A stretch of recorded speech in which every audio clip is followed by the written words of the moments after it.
Teach us to number our days so we might apply ourselves to wisdom. Those are the words of the Holy Book. And this morning, it's weighing heavily on my heart. We all know what happened yesterday. And it's a sad day this morning again to remember that the Member of Parliament for Akwetia passed on. But good morning and welcome to the AM show. Across Ghana's 16 regions, on the Joy News channel, around the world on myjoyonline.com, on Facebook, on X Spaces, and on YouTube, you're listening to the best breakfast show on the block. My name is Sweetie Abochi. And I am Samuel Gibril. Just like Sweetie said, there's something that happens and makes you question your decisions in this life. But as we say, it's only God who knows why certain things happen. So we can only rely on Him to guide us through this journey called life. So if you don't have Him, you better seek Him now. On that note, let's tell you what to expect this morning on the 4-hour show, the AM show. First off, we get into the AM news. And after that, we bring, well, the AM news contains the business update segment. And then the AM sports comes right after that for the news belt. We get into the news review right after that. And our guest joining us this morning, Kojo Poku is an energy analyst. Dixon Chredria is Member of Parliament for Brekum West. And our very own Afel Moni, former GJA president. Those three gentlemen are joining us to review the newspapers this morning. And for our big stories, we'll take you to the Ablekuma North, where the elections, we don't know what's happening, but the EC says it is going to rerun it again. And parliamentary candidate of the opposition New Patriotic Party sues the Electoral Commission and its governing National Democratic Congress, and that particular case will be taken in court for two sides to adduce their cases and see where it lies. We'll also bring you an update on the TEU GH strike. Yesterday, we had in studio the TEU TUC debunking the impact of that particular strike. We'll delve deeper into that. And we'll also go into the Akwetia MP's death. We'll go into the constituency to bring you a report there and also speak to fellow former colleagues, members of Parliament. Well, we have other conversations coming your way as well on the AM show, but a gentle reminder that the AM show is sponsored by Waylead Properties, and we provide quality housing at affordable cost with flexible payment options. Please stay. Coming up next, the AM News.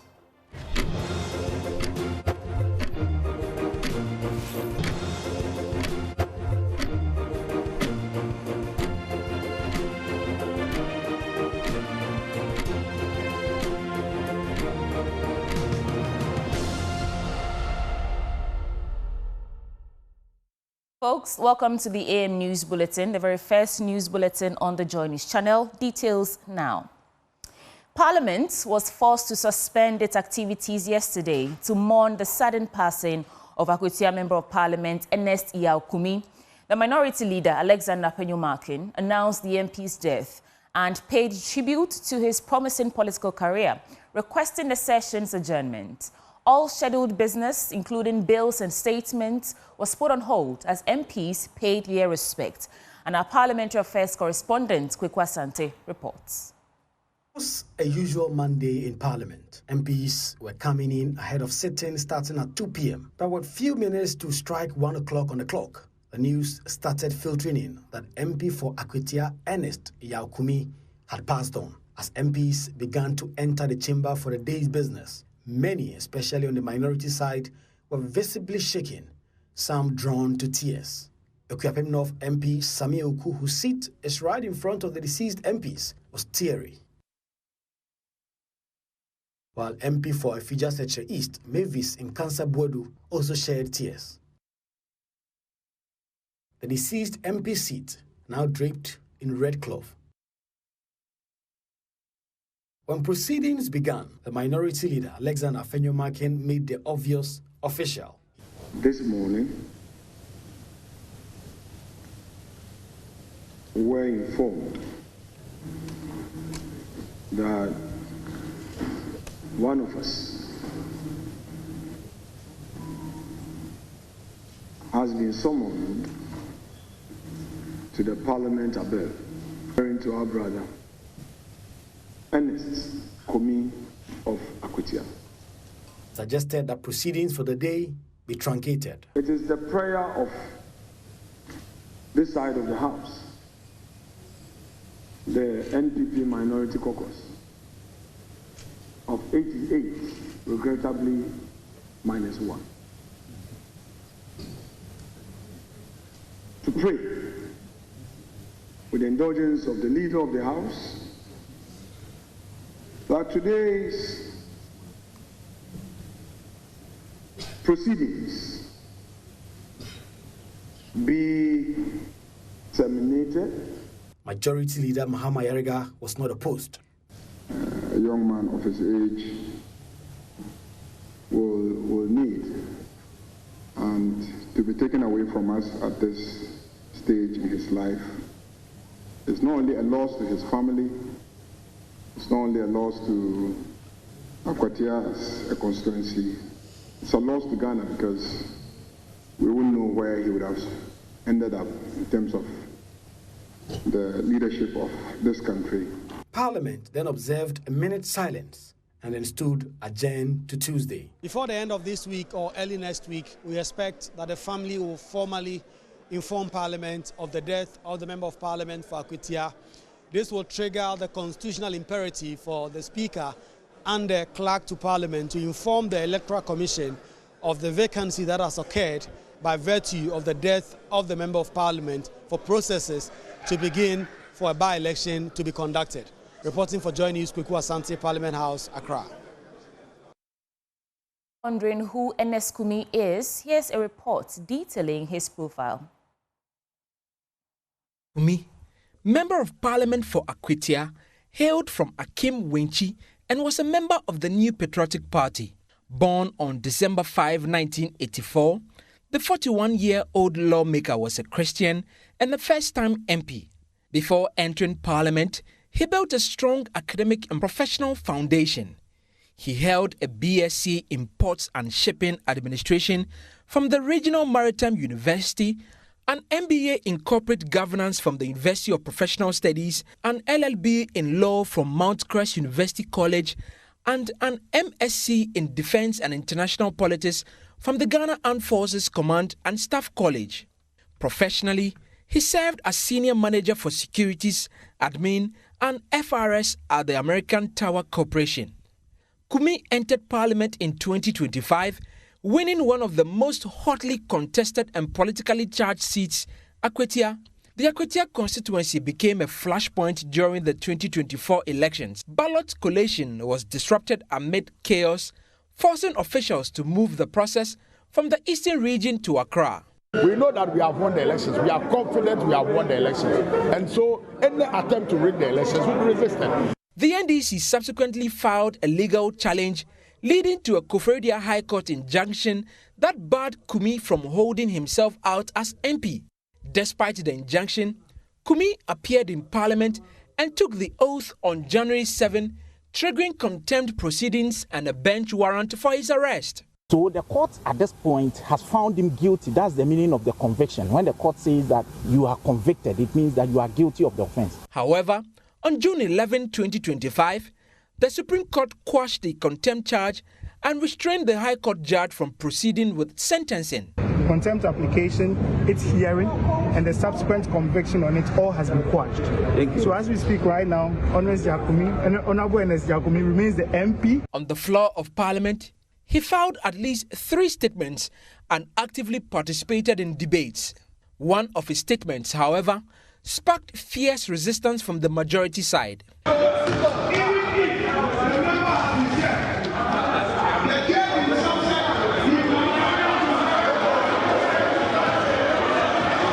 Ernest Kumi served on the Lands and Natural Resources Committee. At just 41, his life and career were cut short. He leaves behind a wife and 3 children. For Joy News, Michael Ashale. Well, may the souls of the faithful departed rest now and abide in the shadows of the Almighty.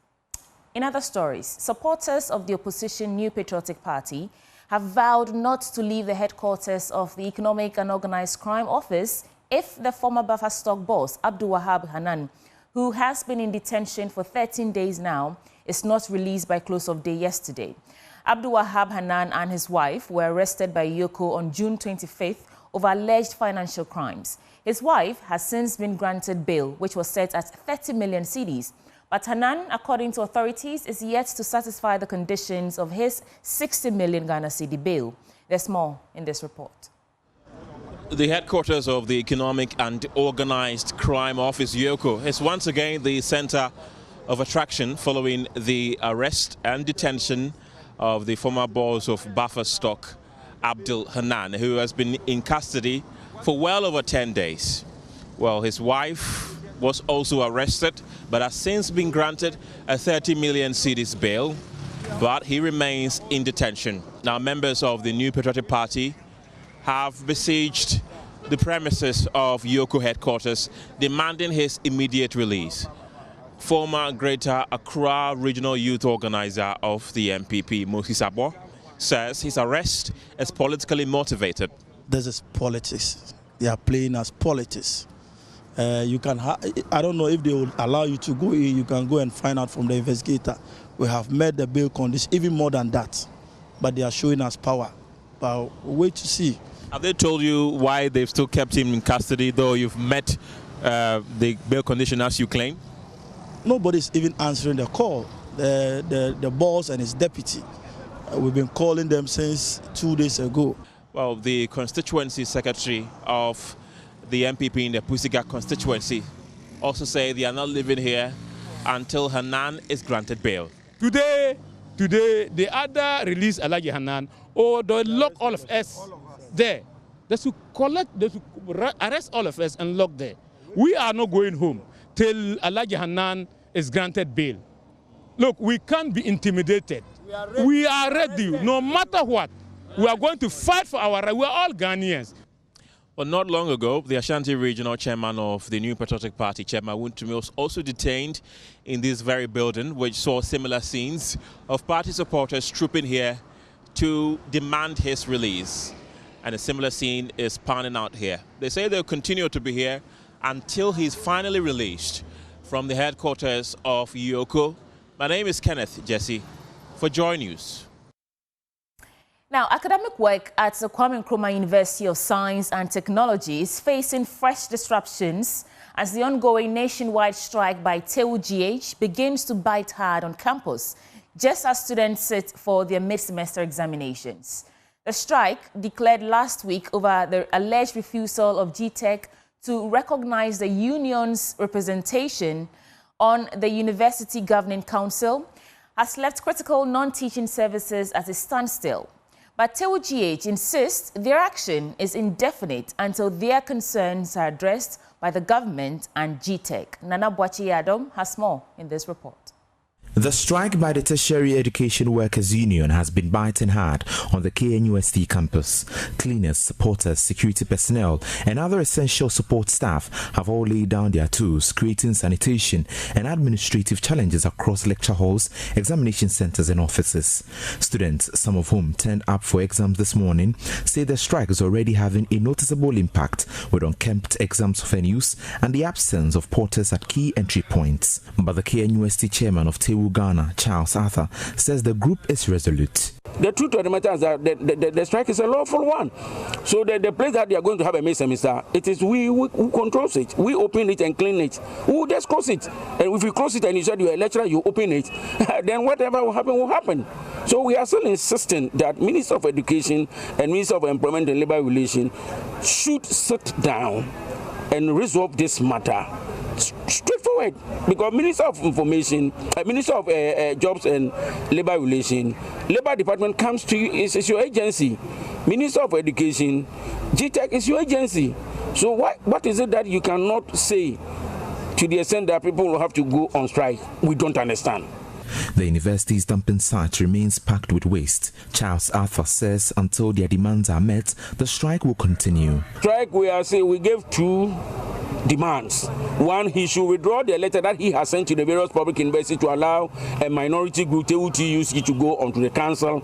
And then two, we should go to the verification and count every university. They come to KNUST, they count us, we know that KNUST is still Ghana, then still Ghana will lead in KNUST. You go to Legon, it's still TUC, they will lead. You go, then that will bring, what do you call it, peace and harmony. If that is not done, then this strike we have a long way to go, and it's likely this strike, if nothing is done, it will affect the main examination, because the main examination, we are not going to allow it to happen that we have allowed May semester. May semester has already been scheduled, and we think that we have to go. The main examination will not allow that, and whatever that they want to do, they can do it. If they want to kill us, we are prepared. Our members are here, they are prepared that they should kill all of us, and we'll leave. If we are not Ghanaians and they want to treat us the way they want to treat us, if we are coming from Niger, they should tell us that we are Nigerians, and therefore this is how they will treat the Niger people. But if we are Ghanaians, then we are saying that this strike, look, it will affect the main examination if nothing is done. For Joy News, Nana Bochidankwe Kumasi. Let's stay in Kumasi a tad bit longer, because the Komfanochi Teaching Hospital in Kumasi is urgently seeking to build a catheterization laboratory after the tragic death of one of its emergency physicians, Dr. Kwame Ofori. Now, Dr. Ofori suffered a heart attack, and despite his colleagues' efforts to save him, they couldn't perform the necessary procedure due to blocked blood vessels and the absence of a cath lab at the hospital. He was being transported to Accra for treatment, but sadly passed away en route. The lack of this critical facility has raised serious concerns about Ghana's medical infrastructure, particularly in public health facilities, and Emmanuel Bright Kweku tells us more.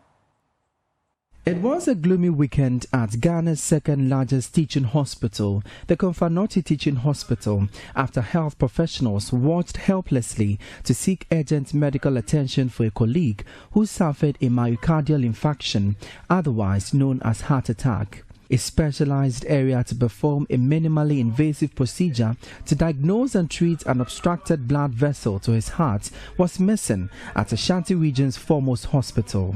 Despite immediate response to stabilize him before being transported to the national capital for proper care, he died on the way. CEO of CATH, Dr. Pakwesi Bedu, recounts moments of the unfortunate demise. 3 consultants accompanied him to the airport, and then 1 specialist and 2 critical care nurses accompanied him on the flight to Accra.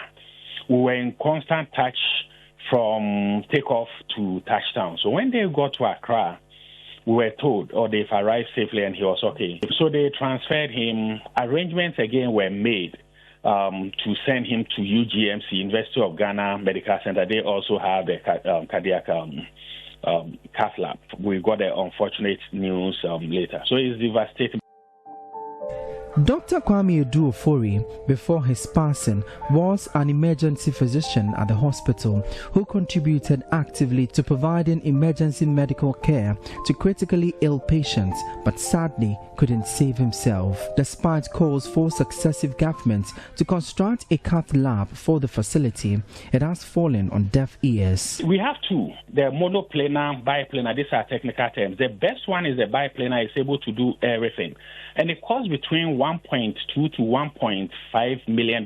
The ministry is working on it. NHIA boss Dr. Victor Vampo and the team are working on it. In fact, this morning they are having a meeting to make sure we have one again in Kolebu, one in Kumasi, and one in Tamale, and it's a matter of urgency. Health professionals at the hospital anticipate an immediate construction and completion of the specialized laboratory to end the numerous avoidable cardiac deaths.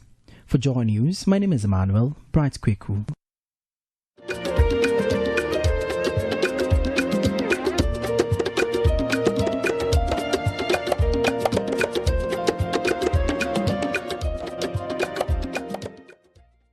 It's time for stories from the National Science and Maths Quiz, and WA Senior High School flipped the script during the Upper West NSMQ qualifiers on conventional size quiz expectations, booking a spot in the 2025 Nationals with 2 ICT students, none of whom offer biology.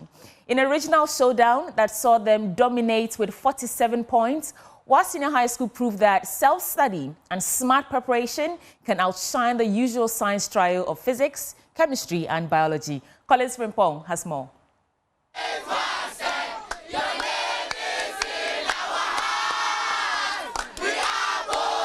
In a competition where biology is a core subject, not having a biology student on stage could easily spell disaster. But for Wahab Senior High School, it was just another hurdle, and they leapt over it with style. Oh, it was easy. It was easy, easy. It was easy. Then why didn't you get over 70 points? You know, you have to at least show some mercy to your opponents. Mercy. We were pitiful though. Cool, calm, and completely unfazed, while SHS's ICT duo tackled biology questions like naturals, answering with the confidence of seasoned biology students. Although we are not doing it, that doesn't mean we don't learn it. We don't offer it in class, but at least on our own studies, we do learn biology. We learned the biology on our, like some topics. You know, we studied the trend of the contest, and we mastered some of the topics that we normally set for the biology aspect of the contest. So those are the topics we learned. Meanwhile, in one of the standout moments of the Upper West qualifiers, Tumube's Canton SHS announced their return in emphatic fashion. After being recognized as the best school from a deprived community back in 2021 for their quarter-final run, they have bounced back to the national stage after missing out last year. Last year, our losing was very, very painful to us. Yes, we wept more than months, and because of that, we were very, very prepared for any school in Ghana, not even upper West here. So even any school that we should have met, like we are going to win, not that we are going to. You are not afraid of any? No school. You can mention the school that you want. You are going to qualify. The qualifiers also saw strong performances from Nandon SHS and Laura SHS, both of whom impressed with solid scores, 44 and 49 points respectively, to earn their ticket to the nationals. But not every favorite lived up to expectations. Two-time national finalist St. Francis Xavier Junior Seminary, who reached the finals in 2012 and 2014, scrapped through with just 22 points, a performance that left supporters and contestants underwhelmed despite the qualification. Reporting for Joy News, I am Collins Frimpong. They are the reigning Central Regional champions, and they've just sent another bold reminder of why. Adisidel College, defending their title, has delivered a commanding performance in their opening contest, recording the highest score so far in the regional qualifiers. But while Adisco's win drew cheers, it was heartbreak once again for Holy Child School. For the second year running, they've been knocked out, and this time by Winneba Senior High School. There's more in this report by Bossman Asare. The scientific name of the housefly. Adisidel College. Musca domestica. That's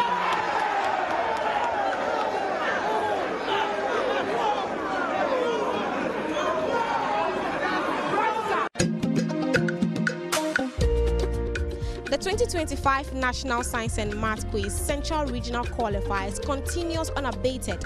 It's intense, it's electrifying.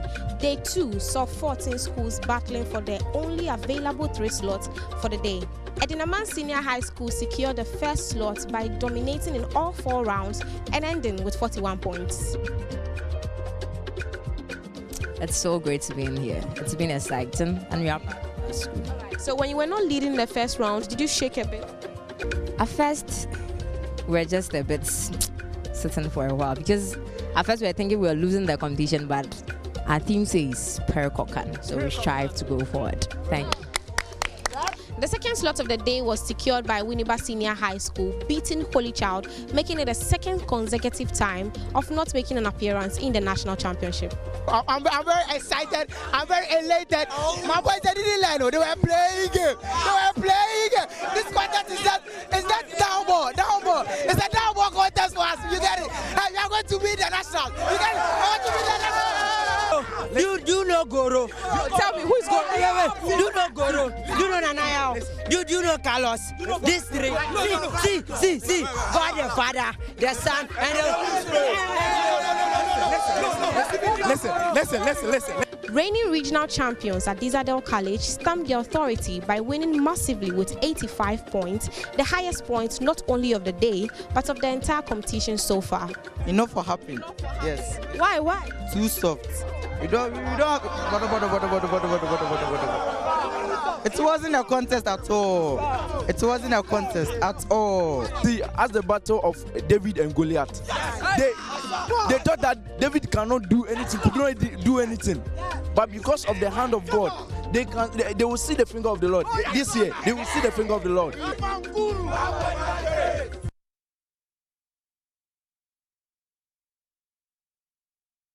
Up next, business update with Samuel Kujo-Brace.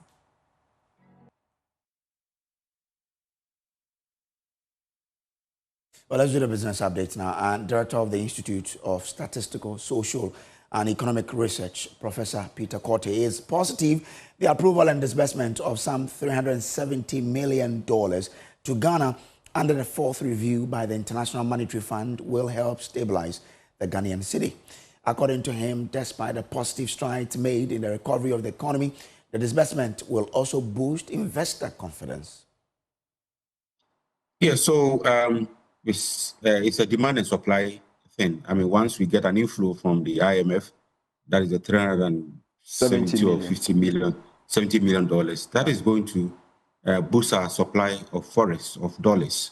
And certainly, and even if there is a surge in demand, this can go a long way to minimize the effect of that surge, to reduce any potential depreciation in the currency. So the cedi will remain stable, although the discussion has been around what the optimal rate of depreciation or appreciation is, that what rate would be optimal.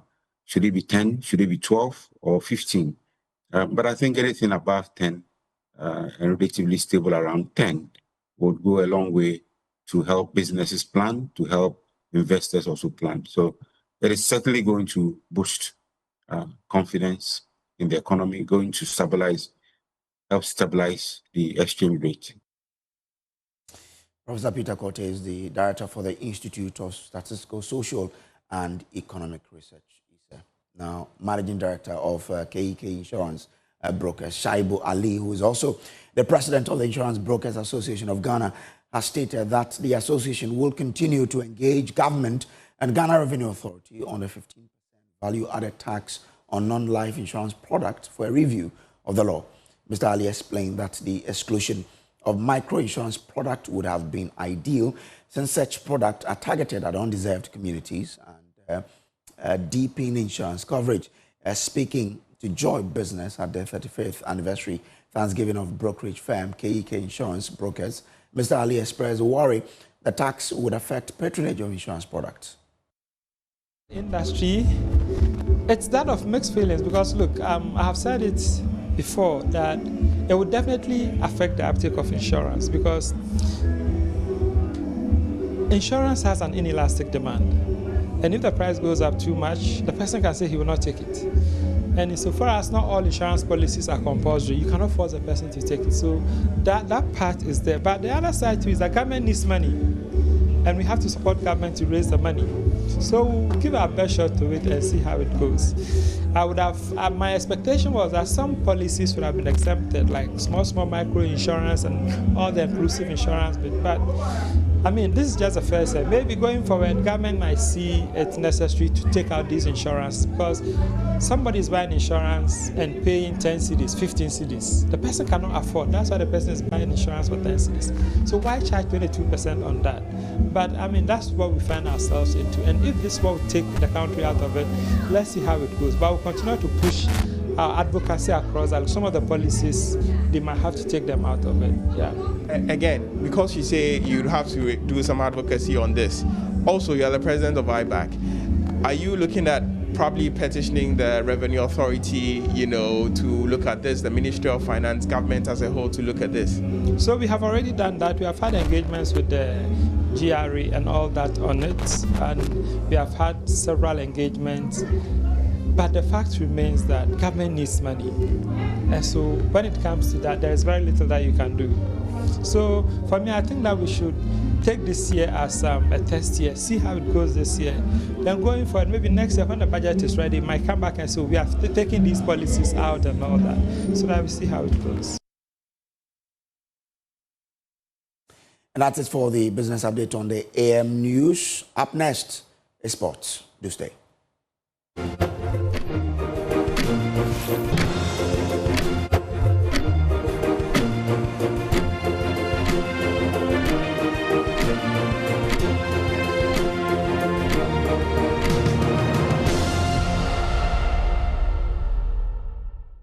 For sports on the AM show, my name is Haruna Mubarak. Now, Ghana's Black Queens began the 2025 Women's AFCON on a disappointing note after suffering a 2-0 defeat to South Africa in their opening game. Both goals were conceded in the first half, and despite an improved performance in the second half, the Queens could not escape the jaws of defeat.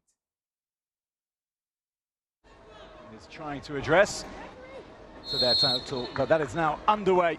Sundowns have since won that competition, of course, on 2 occasions. Here comes Dlamini for Banyana.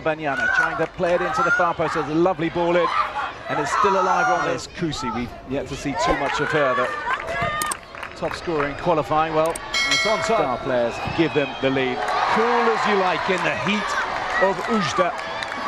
Lalo finds the bottom right-hand corner, and the defending champions are up and running. Banyana side who's a joy to watch. That's a really good ball in, and then they've lost it, Ghana, and South Africa can break here. Into the middle, into Seo Pasenwe, strike a goal, and Banyana double their lead. 2 goals in a matter of minutes. Into the middle it goes.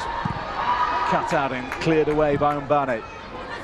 Good driving run earlier from full of life on. It is her 50th cap today. Seo Pasenwe is in behind and going through, and she could make it 2, but she can't because it's struck. Tender age of 17. Ghana coming forward. What can they do with this? Kusi down the left-hand side. She's just run between her Nations Cup appearances, having appeared in 2018 as well. Ball into the middle, up to the back stick, and headed away and off the line. It still is not fully clear. Boache low and hard in again. And will this break for them? It won't, because of Lalo forward line. So it's attacking attempt. They want a goal. Nice turn this. Strikeout goal as well, and Dlamini in the action. What Lalo forward to another who's just come on. Now, following the defeat, Ghana now sit bottom of Group C. However, head coach Kim Las-Bjorkegren insists that qualification from the group is still possible. The start of the game for us, I think we were the better team the first half hour until the penalty came. They can score from the penalty. It came a little bit from nowhere. After that, we gave them the opportunity to score another one. That's the problem a little bit when we lose the concentration, then we give it away too much. But otherwise, I think the performance is good, I would say. I mean, we know we were playing against the previous champions, so maybe the toughest game that you can play in this tournament. Like I said, I think we did many good things. So if we take the good things with us into the next 2, then I'm pretty sure that we're going to make the playoff, and that's the most important. So I'm, of course, a little bit disappointed over the result, but not so disappointed over the performance. As said before the game, there's going to be a close game. It's going to be a 50-50 game. I think it was the stats that I had. It was when we're talking XG, it was similar, more or less in shots. I think it was 13-11 for us. Shots on goal, we had more corners, for example. So overall, like if you're looking at stats, it's a close game where we are actually better sometimes. And yeah, many good things, but they're a little bit cleaner inside of the box. Now, the men's AFCON kicks off later this year in December, and Ghana will obviously not be represented at the continental event for the first time in 20 years. This was after the Black Stars failed to win any of the 6 games in the qualifiers. But the team is hoping to make amends by qualifying for the World Cup. Black Star striker Mohamed Husseini has been speaking to Joy Sports. I think it's really disappointing. I see like a big country like Ghana, and also like with the good players we have, I think we deserve to be at the AFCON, but things happen. We just have to move on and look on to the future. The next assignment will be, will be big for the national team, big for the whole country, big for the people in the country. The World Cup qualifiers get back in September. Look, 4 more games to go, but then before that, the September, we have 2 more games. How confident are you that this team can make the World Cup again? Yeah, I think I'm really confident that the team is gonna make it to the World Cup. Why do you have so much confidence? Because with the players we have, I think it should be possible for us to win all the games to get to the World Cup. Now, Minister of Sports and Recreation Kofi Adams has issued a strong warning to individuals encroaching on lands across the Bossman Sports Complex. He urges them to stay off during a visit to the facility, which was used for the 2023 All-African Games. So much has been done, but there's still a lot to be done, and that is why this land and space here must be protected so we can complete what is left to be done to make this really a complete sports ecosystem. It could become even a sports city in future, and it will drive a lot of tourism. You see, there are countries today that are benefiting from their investment, that you see European clubs go there during sometimes training session to go and train there. Sometimes when they play friendlies there. We do not have that opportunity. We are a peace-loving country. We have a lot of peace in this country. What we need is to develop the facilities, and people will be willing to come here any day, any time to camp, and will generate a lot more revenue to develop many other areas that needs development. So I'm impressed with the facility. We've just come around. I came on a site tour after hearing the level of encroachment that was happening. So living here, I'm going to take the matters up seriously. Indeed, yesterday I took opportunity to even speak to the defense minister even before we visited this place, to let him know that I'm aware of my ministries and then the LOC for the 2023 All-African Games, Accra 2023, engaging the 48 engineers. And the minister is very willing to push for that arrangement to be realized. So from here, I'm going to engage him. We now have images. I've seen it myself with my own eyes, and you have also seen it. And so you will help propagate the message on all your platforms, and let those who are doing this hear. If they are not aware, let them hear that it's not a free land. Again, it is not a free land. It's a land that has a purpose and will be used for that purpose. So they should stay off. A high school karate project has been launched in Wa to help develop the youth in the area. Now, Joy Sports' Abdul Karim has the rest of the story. To declare the high school karate initiative officially launched. Organized by the Kensei Kai Foundation in partnership with the KGL Foundation, the initiative seeks to instill discipline, resilience, and leadership skills in young people through martial arts training. Launched in May, the pilot phase currently involves 4 schools: Wa Senior High, Jamiat Islamic Girls, Wa Senior High Technical School, and Na Momori Technical Institute. Training sessions are held twice a week after school hours and based on the Japan Karate Association syllabus. Ahead of the launch, students from Wa Senior High School and Jamiat Islamic Girls received instructions from Sensei Dixon, who introduced them to basic karate techniques.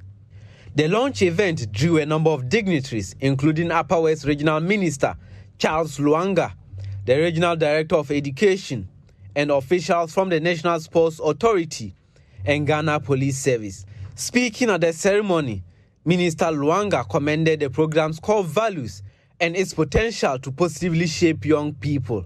Today marks a significant milestone in our region's efforts to promote sports development, discipline, and character building among our youth. Ladies and gentlemen,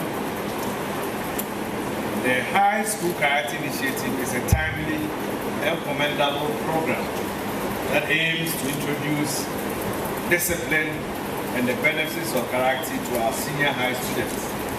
By partnering with KGL Foundation, we are confident that this initiative will not only promote physical fitness and self-defense skills, but also instill values as respect, perseverance, and self-control, and above all, character development. Both patrons and students expressed excitement for the program, noting the positive impact of the training and accompanying guidance sessions. I've been with a karate do for some time now, since 2016, and then it is something that has changed my life a lot. Has to do with personal confidence, especially we that have to travel for some time. We go to a strange place and then sometimes you are scared about some bad people. We do get some confidence out of the training. Kensekai Foundation is very, very helpful to growing karate in this region. We've been trying to do our own thing, but we like the support they are bringing us, because karate is something that is growing, and then in this region it isn't that popular. So Kensekai Foundation is coming in to help us boost the karate in this region. The reason why I joined karate is because I know karate teaches us self-defense, and we learn a lot from karate, and it's good for kids like us and people and adults too, all around the world. We love karate!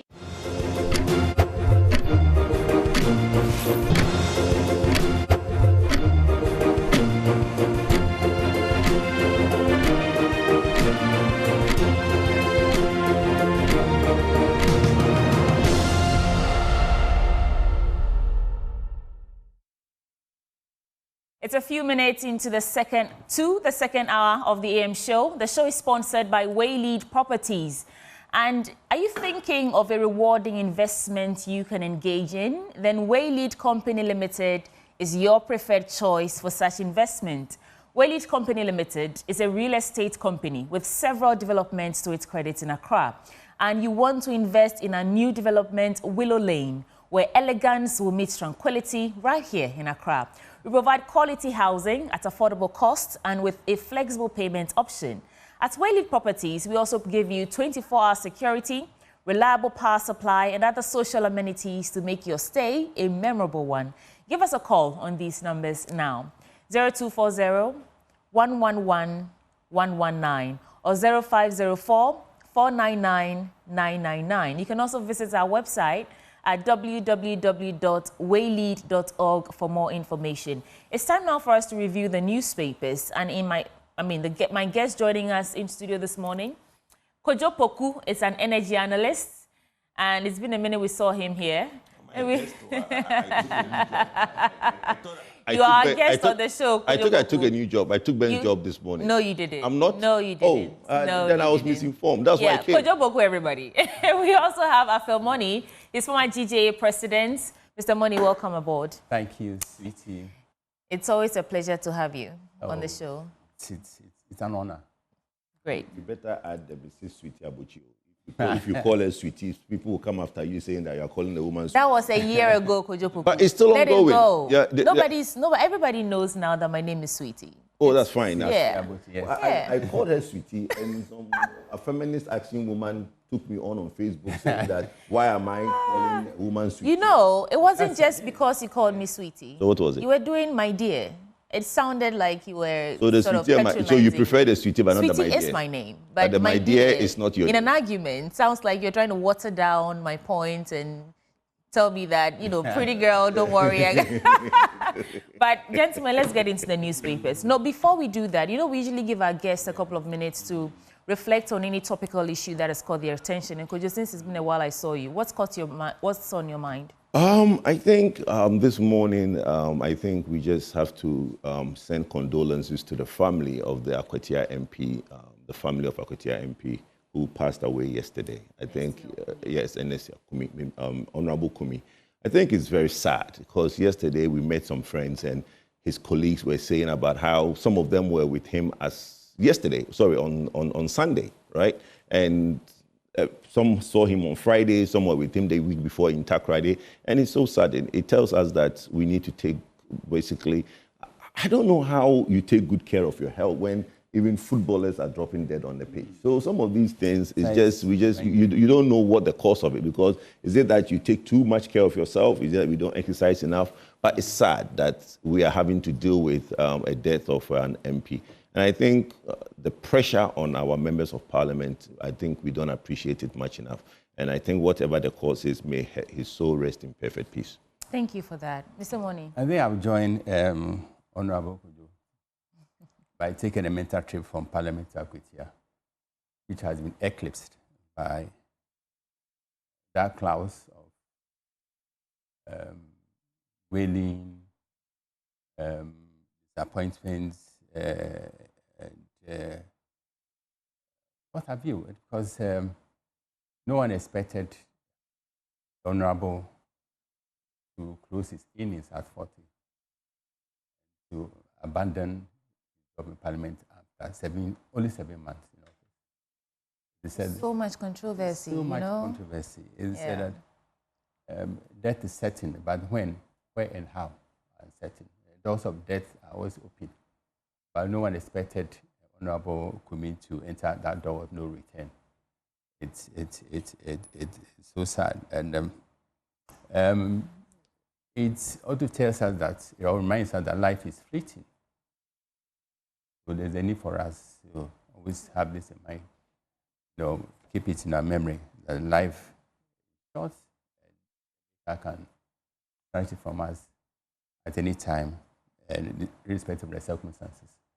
So our hearts and prayers are with the family who have been ambushed by this brutal death. It's a loss of devastating consequences for them and staggering magnitude for the entire Ghanaians, because this is not an MPP loss alone, it's a loss of the entire nation. If you listen to the tribute, described as a rising star. And such a right for Ghana to lose a rising star is one too many. Okay.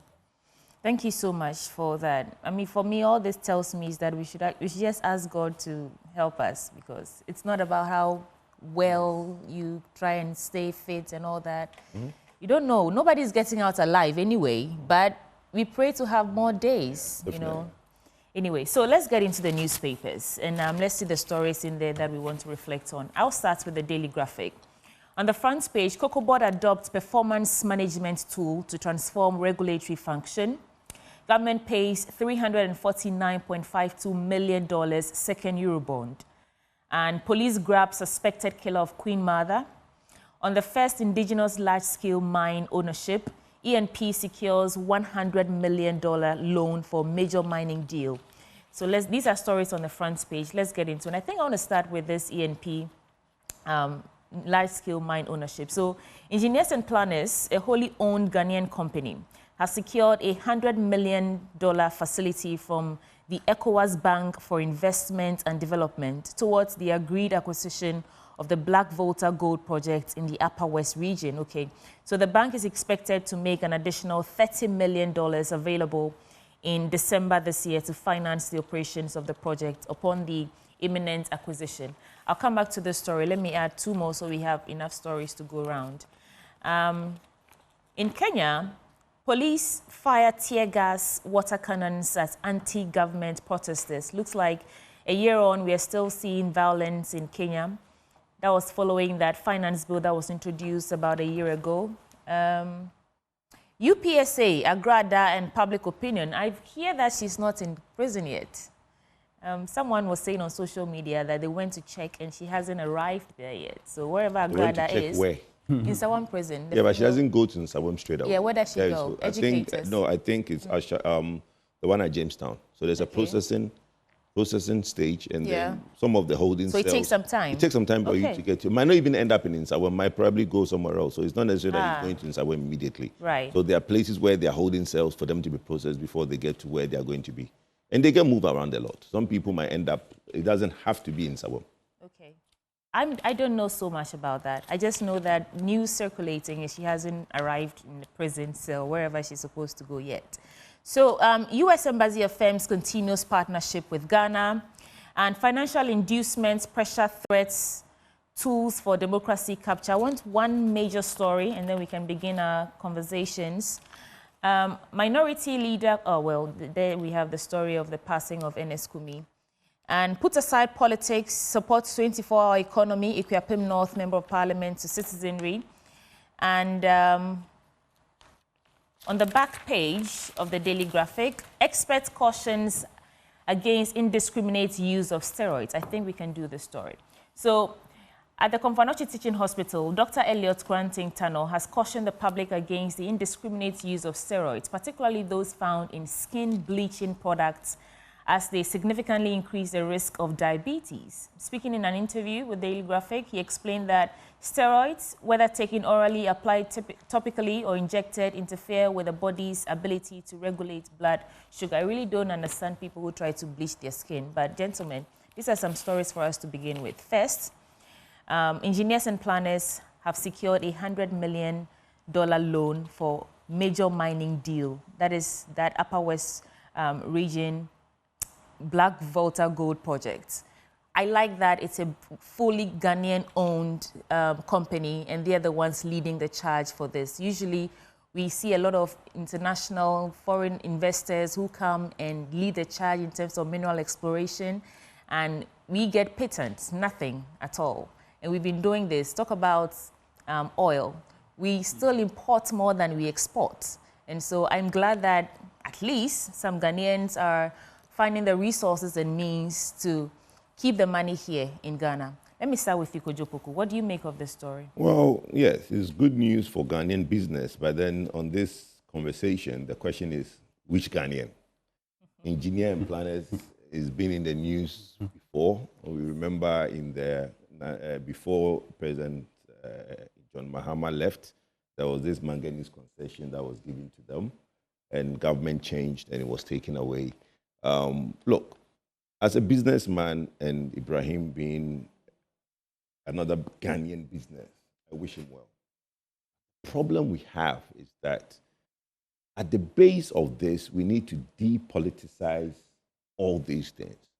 You see, the NDC is busy hunting people and collapsing their business. Then on one breath, there's another Ghanaian who is a businessman who is doing well and getting a company, a financial institution like ABID to support his business. This is not the first time. He had Afro-Exim support his business before. Okay, so look, if you know how engineers and planners started and how far they've come, it's not a political company. But it begged the question that how do you, on one breath, okay, have somebody whose brother is president, gets all the support, and on one breath, people who don't know anybody are now being persecuted for their business is collapsing, nobody is helping them or giving them the support they need to be able to be at that level of Ibrahim. For me, that is the debate that we need to have. You think that's the case? Well, that there are a lot of Ghanaians are not being supported 100%, enough to reach the level of Ibrahim? 100%. A lot of Ghanaians. Look, I, Kojopoku, have always said that I'm a victim of 2009. I don't want to mention big men in NDC who looked at me in the face and told me, oh, Masa, now Kraketoa, can't oil and gas, or Kraketoa, oil and gas, 2009, when I had an oil block, a big NDC man looked at me in the face in front of Kumasi Golden Toilet because my uncle, may God rest in peace, has brokered a meeting to help me basically, look, let this young guy carry on with his business. They hunted the business down and actually took the block away from me, right?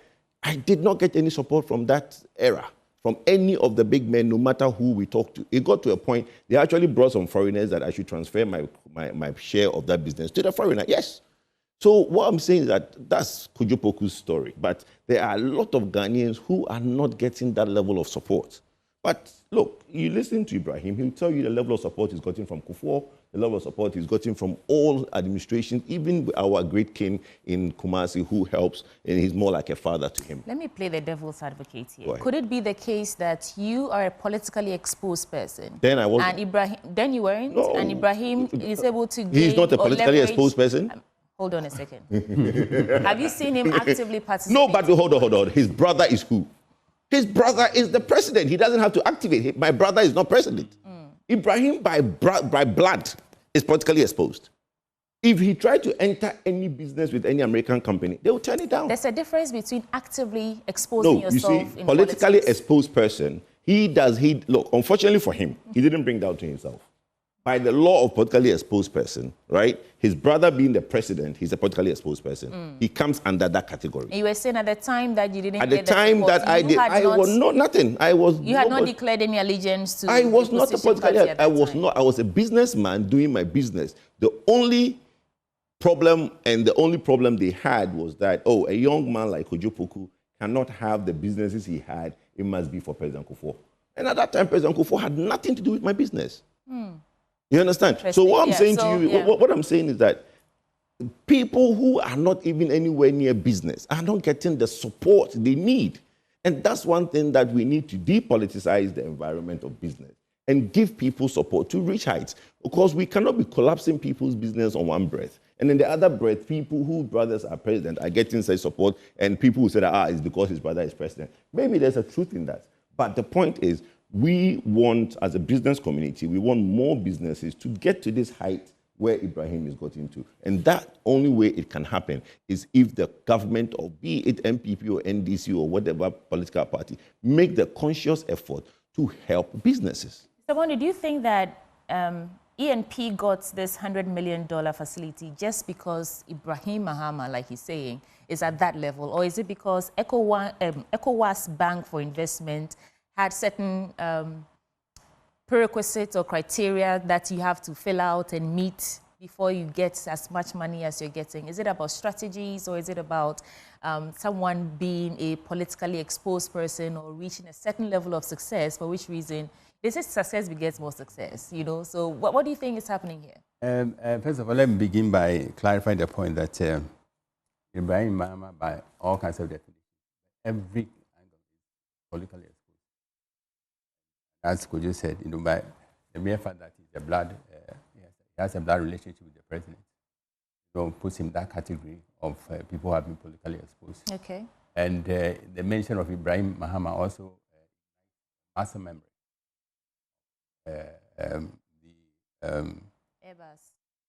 Airbus. No? No, the mining. Which one was it? The mining concession granted before the 2016 election. And MPP came to... There was a... Go ahead, I don't want to belabor Yeah, MPP came to cancel that concession. And that's a boss site. Yeah. And, but as far as this deal is concerned, the point ought to be articulated that it was struck far back at 2023 when MPP was government. So it is not a question, a result of political patronage or any feedback from any government.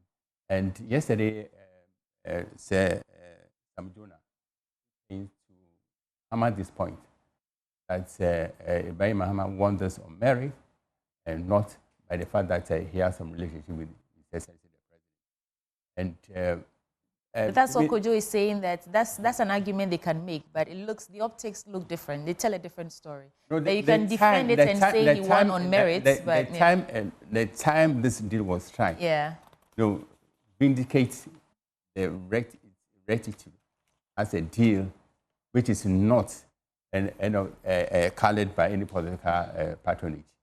And to me, the news angle is not the quantum of cash involved in it, but the fact that it's the ownership structure is of paramount importance.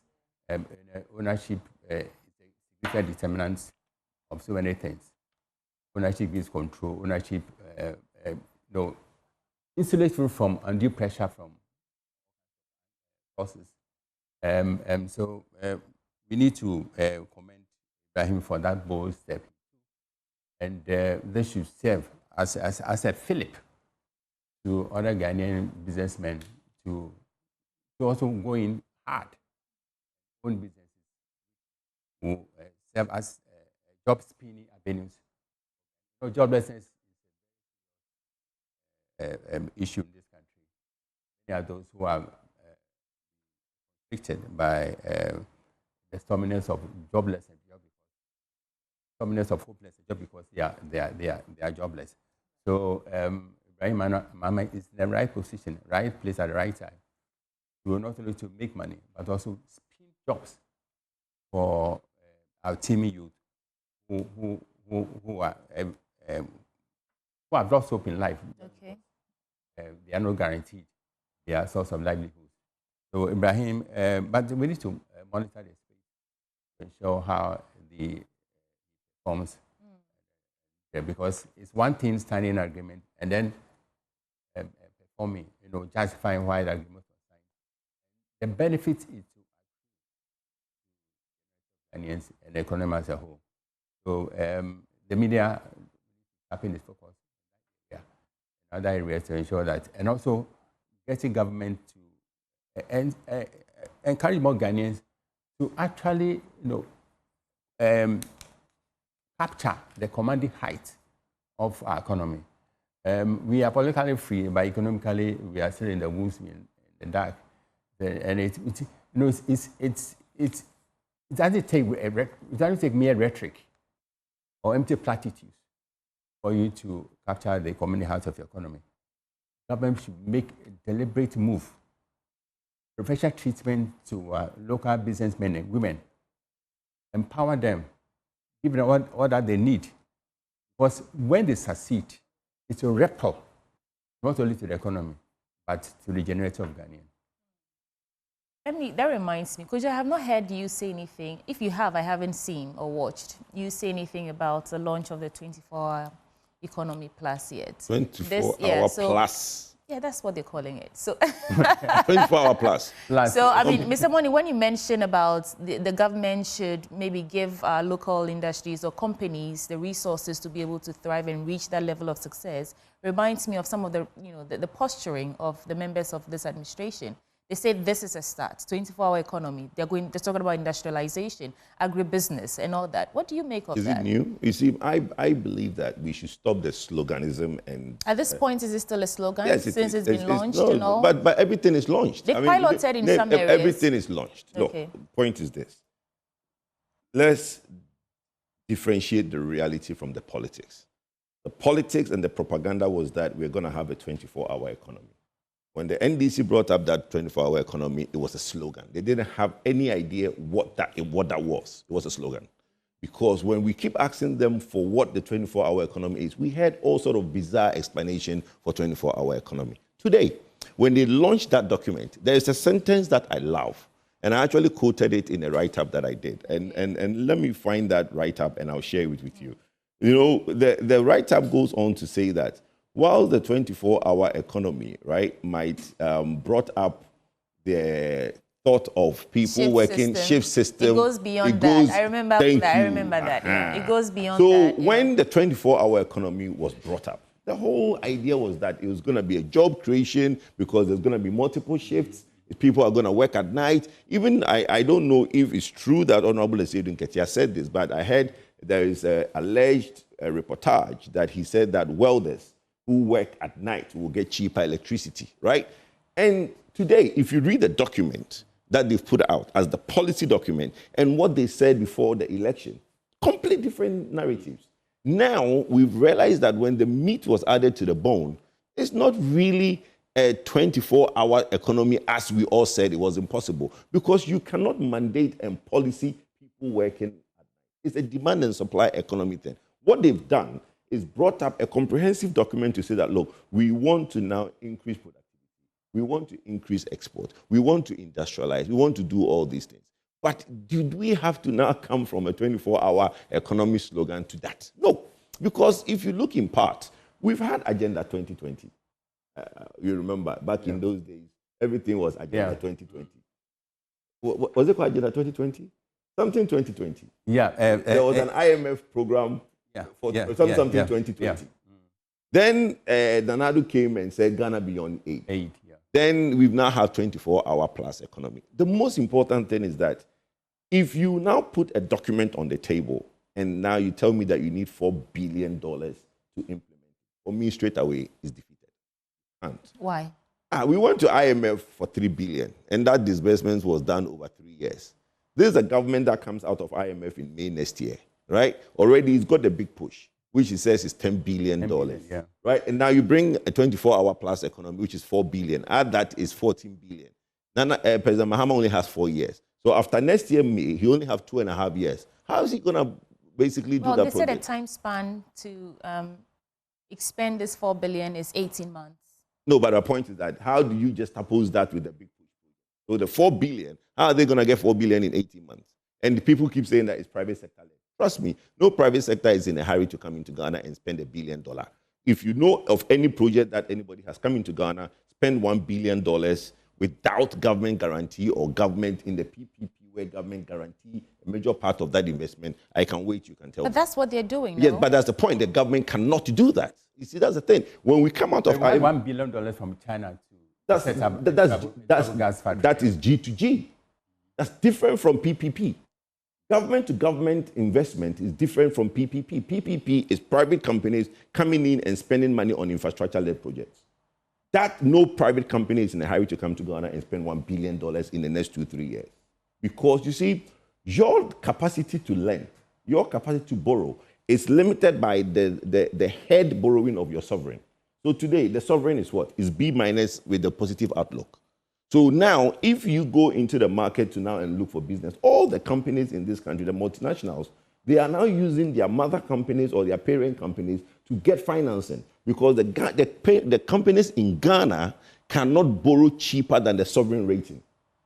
So, Kojo, what are you saying? What I'm saying is that it's not feasible. It's not feasible. It's not feasible. Okay. It's a beautiful document they've put together. What they should do is hand it over to the developmental plan people. What are they called? The National Development Plan Commission. Give it to them. Let them now find a way to incorporate some of the brilliant ideas they have for a long-term agenda for Ghana. But there's nothing that can be there are a lot of things that can be done in less 2.5 years. But I don't think anybody's going to see that transformation change. The lake, Volta Lake, and please. You know what I like to say? Posterity will judge us all. At the end of this tenure, if they are unable to achieve this, ambitious, 3 years ago, Ghanaians will be the same people who chastise them. Well, that's fine. But 3 years ago, better to plan and fail than to fail to plan. It's true. I agree with that. But 3 years ago, when they brought a beautiful plan for TOR working, I stood on national television and said that TOR will not have any operationality by December 7, 2025. And it doesn't work. Some of us, Yenya Beifo,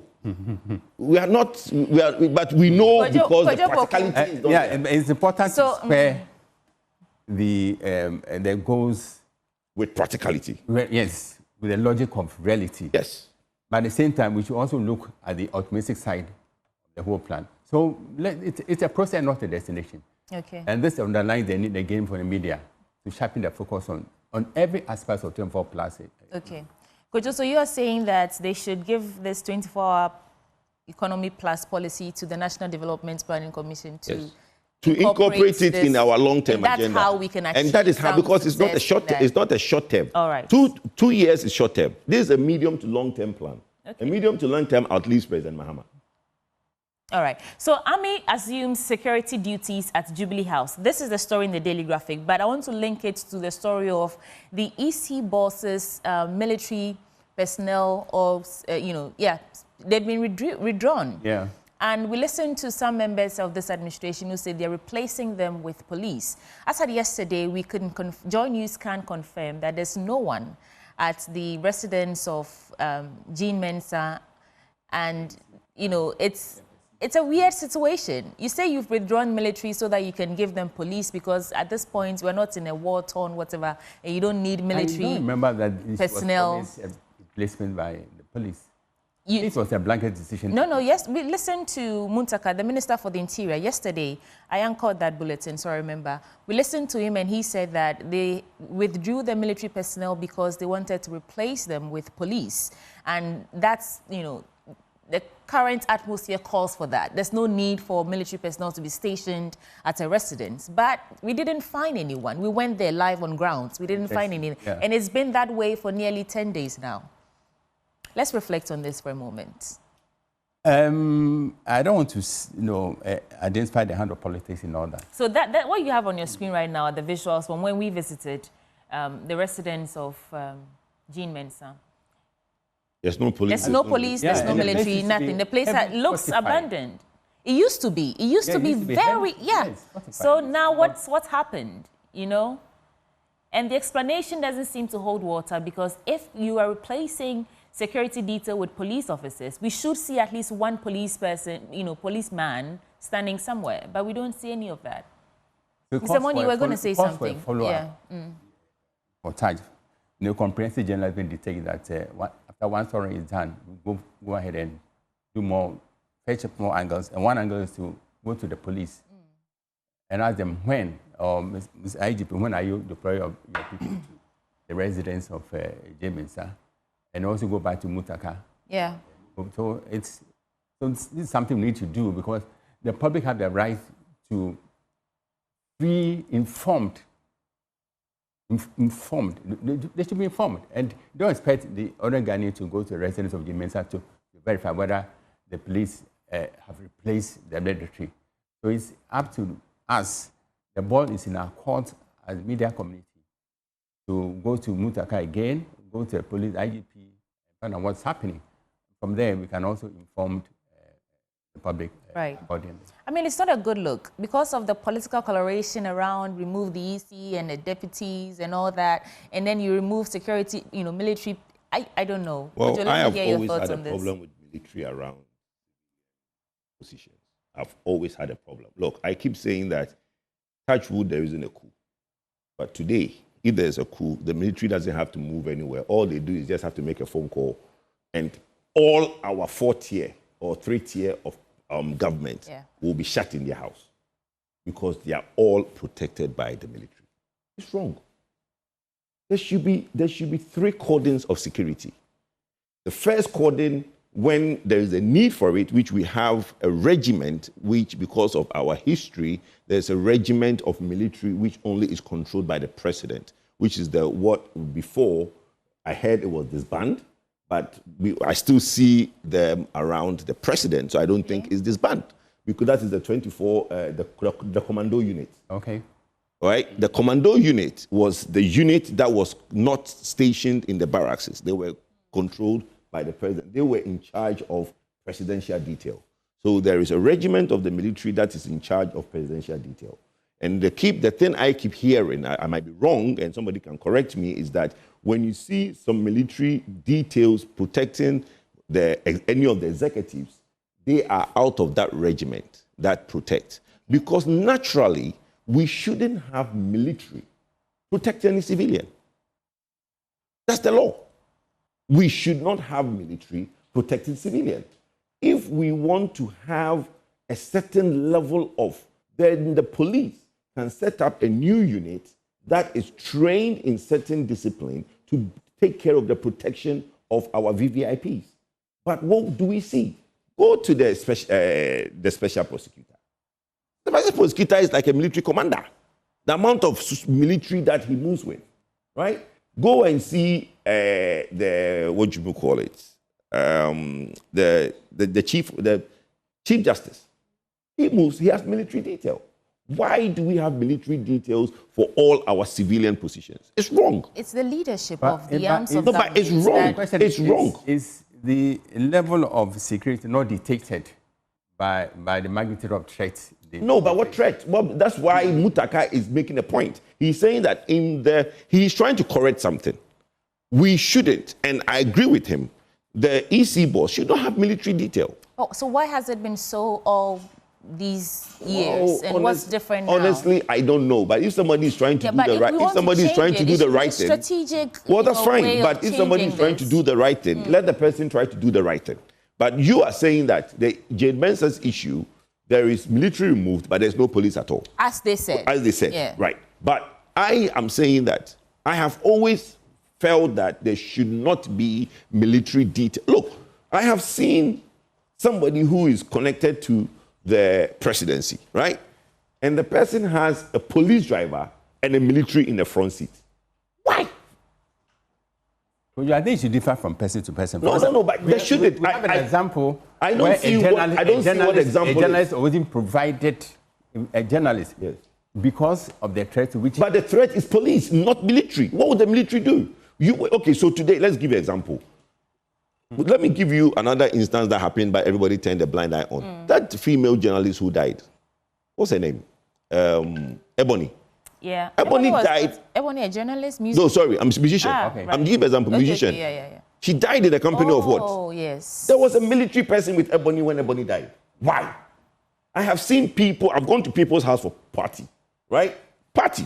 And they are military people. That was not an official escort. But why are military? She was traveling for the point I'm making is that if we felt that militaries are supposed to be in the barracks per our constitution, and seeing military out in a civilian space is not acceptable, then they shouldn't. Because I shouldn't go to somebody's house, doesn't matter how much money he has or political contacts he has, and see military people at the house for a standing guard for the party.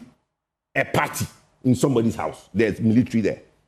When I see that, I cringe. Could you hold on for me? Let me usher in. There is no thing. There is nothing. Nothing. I don't care. I don't care if the bomb is coming down on that house. No, hold on. Police. We have a legislator for Brekum West among us. He is Mr. Dixon Tredia. Sir, thank you so much for joining us. Good morning. Thank you. Okay, so I want to pick your thoughts on this. Help us make sense of what's happening right now.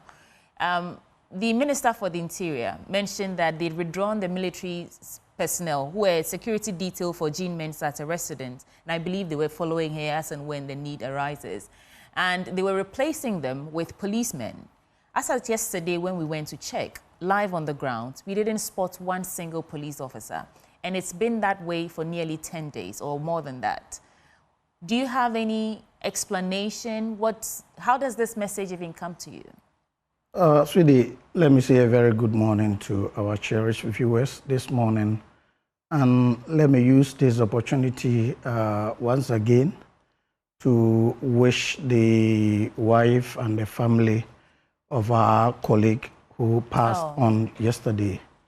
It's been a very difficult for us in Parliament. And you watched proceedings yesterday when the Speaker was compelled to adjourn sitting. And today is going to be another difficult day going back to Parliament to conduct business a day after our colleague has passed on in this manner. It's been a difficult 24 hours for us. That notwithstanding, we've elected to serve the people and we committed to doing that. So we'll be going back to business today. Now, on the issue, condolences. Yeah, it's been a difficult one, of course. And if you look at the manner in which it happened, over the weekend, he was going about his normal activities, no signs of illness, and suddenly the news just struck in. Do you know what happened? No, I cannot tell, of course. And I know he was with a couple of friends over the weekend, Friday, Saturday, Sunday. And we got a bad news. When we were in Parliament, actually, I was in Parliament around 11 a.m. Sitting was scheduled to commence at 2 p.m. Just after 12 noon, then the news started filtering in. We didn't want to believe, but eventually it turned out to be the true story. We didn't want to accept. So it's been very difficult. Okay. Now, on the issue of the security, I tend to agree with my brother Kojo, who says under no circumstance should military be providing security. Probably maybe under very, very exceptional circumstance. If during the elections, the security was such red alert, so heightened, that required assistance of military in protecting the EC boss, probably we would have accepted that. But after the elections, I don't know the security intelligence that have been gathered. But I also believe our police and other security agencies are just capable of handling such personal security details that do not require the EC to have special military attaché. You remember when she was going to court after the 2020 elections, she will be going to court with a number of military escorts, some even carrying her bag and all those things. And that generated a whole uproar about the way our military men who are trained to be very disciplined, who are trained to protect the territorial integrity of the country are treated. So if today the Interior Minister says enough is enough, let us get her a police escort, get a police protection, as many other ministers and many other government officials are getting, there is absolutely nothing wrong. What I'm a little bit worried about is what you just reported, that she has still not been provided with the police detail she requires. And I can't pass a judgment now. I will find out why, but I would have expected once military men were withdrawn, they would have been replaced with police escort. With a by-election staring us in the face, I mean, I know that Mr. Ernest Kumi just passed on, but of course, we're going to have to go back to the polls to elect a representative for that constituency. Exactly. And also there's the, until this constituency now, we had the Ablekuma North constituency that we are going to go back to the polls. So 19 polling stations. Yeah, she needs her security detail. But that doesn't require military. I don't think, to her. Hold on, gentlemen. I'm saying that she needs her security details. Yes, exactly. Police. Military has been withdrawn. Yes. Where is the police? Well, that's fine. Exactly. That's the legitimate question, yes. If that's the right call, if you say she needs security, fine. But police, these two elections are Ablekuma North and Kwetia. I don't think they are such security threat to the extent she will require military. And once again, I want to go with Kwaju's position that if there is a need to have military being attached to VVIPs, that they should be given additional training. The type of training given to military is not to provide such escort services. You have to balance security with other protocols. And I don't think our military are trained to do just that. That's why it's important. Need some more research into whether or not military should be protecting. Yeah. No, they are not. Yeah. I think to put some Mr. Moni, go ahead. Yeah. Tell the security apparatus what to do in any circumstance. So they know why they are doing what they do. They know why they need to station military personnel at certain places to guard certain people. So we as civilians, we are looking at this from a civilian angle. True. Yeah. No, but can I make a point? I have called. Look, I have time on my hand a lot of time. I have actually called the military hierarchy. This instance where I went to somebody's house and I saw military at the party. I called.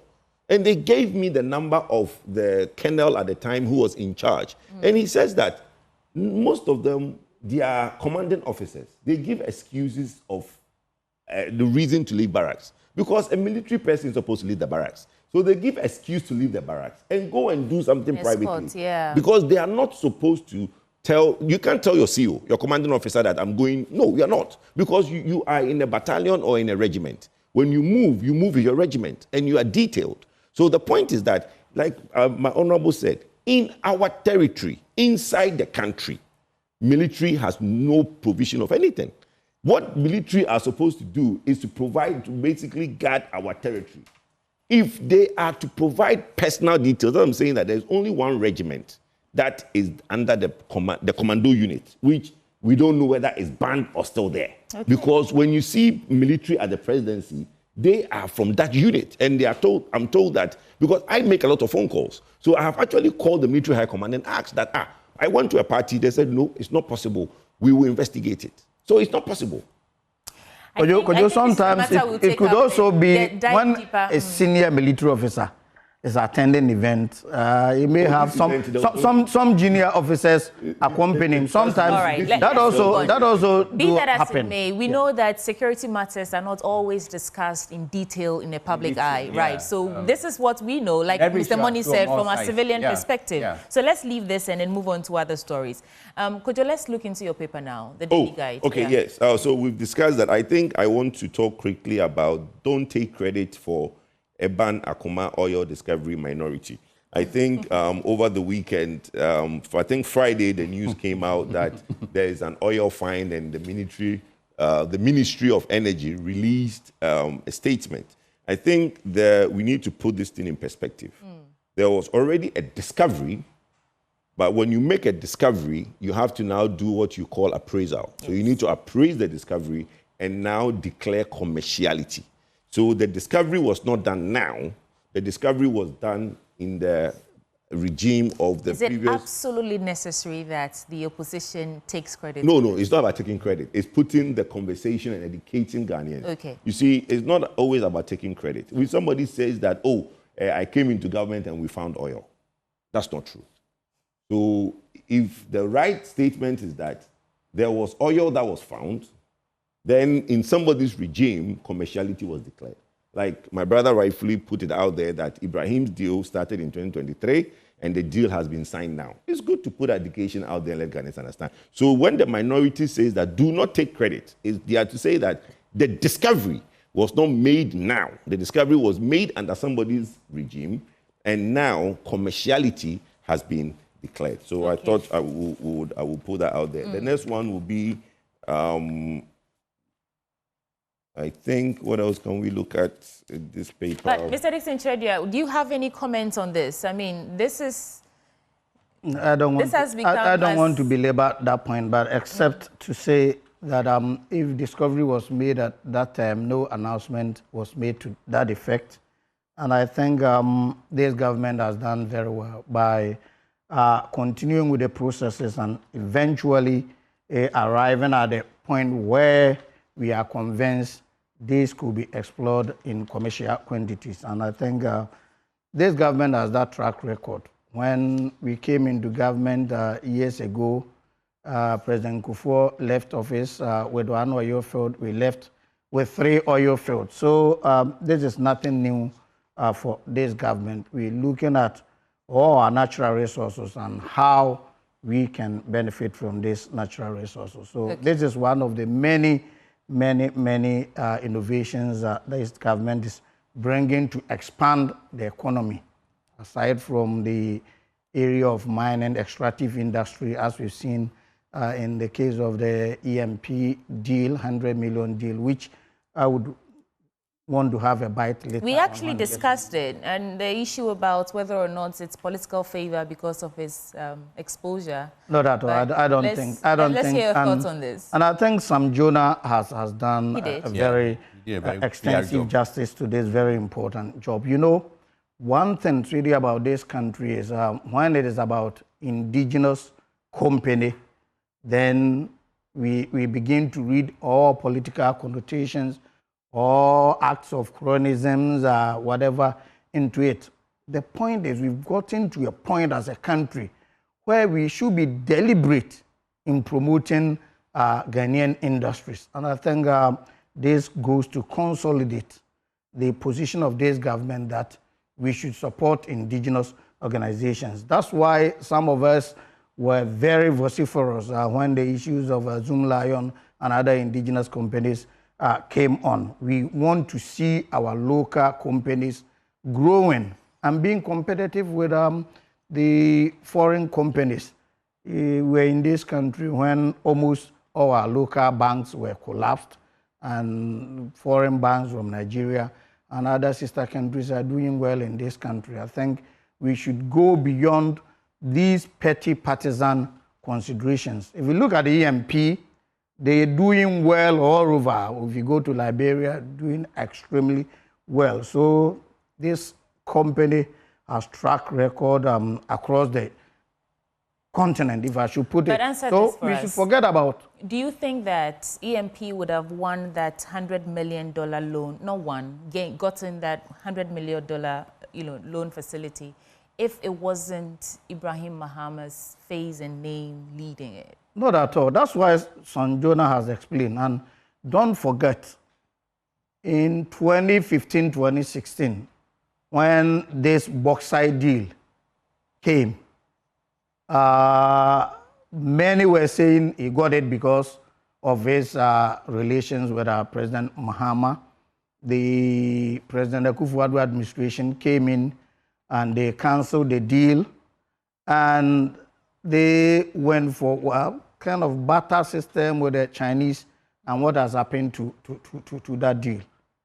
If he had been given opportunity at that time to continue, probably a lot more could have been achieved for the benefit of this country. So I think it doesn't matter whether he's the brother of President Akufo-Addo, whether he's the nephew.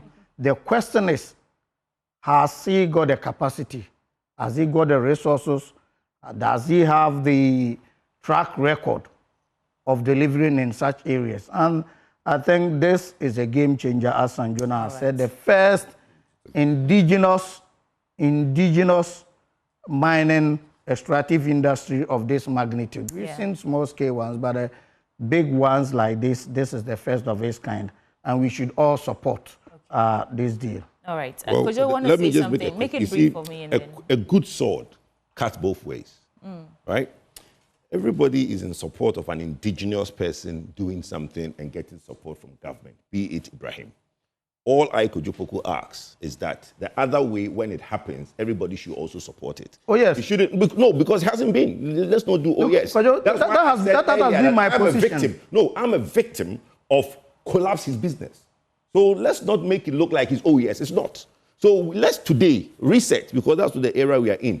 We are supporting Ibrahim, but let's put it on record that since we are supporting Ibrahim and nobody is reading cronism, Ibrahim, let's not miss words. He's the brother of the president. It doesn't matter. He is a well-established businessman. Let's support him.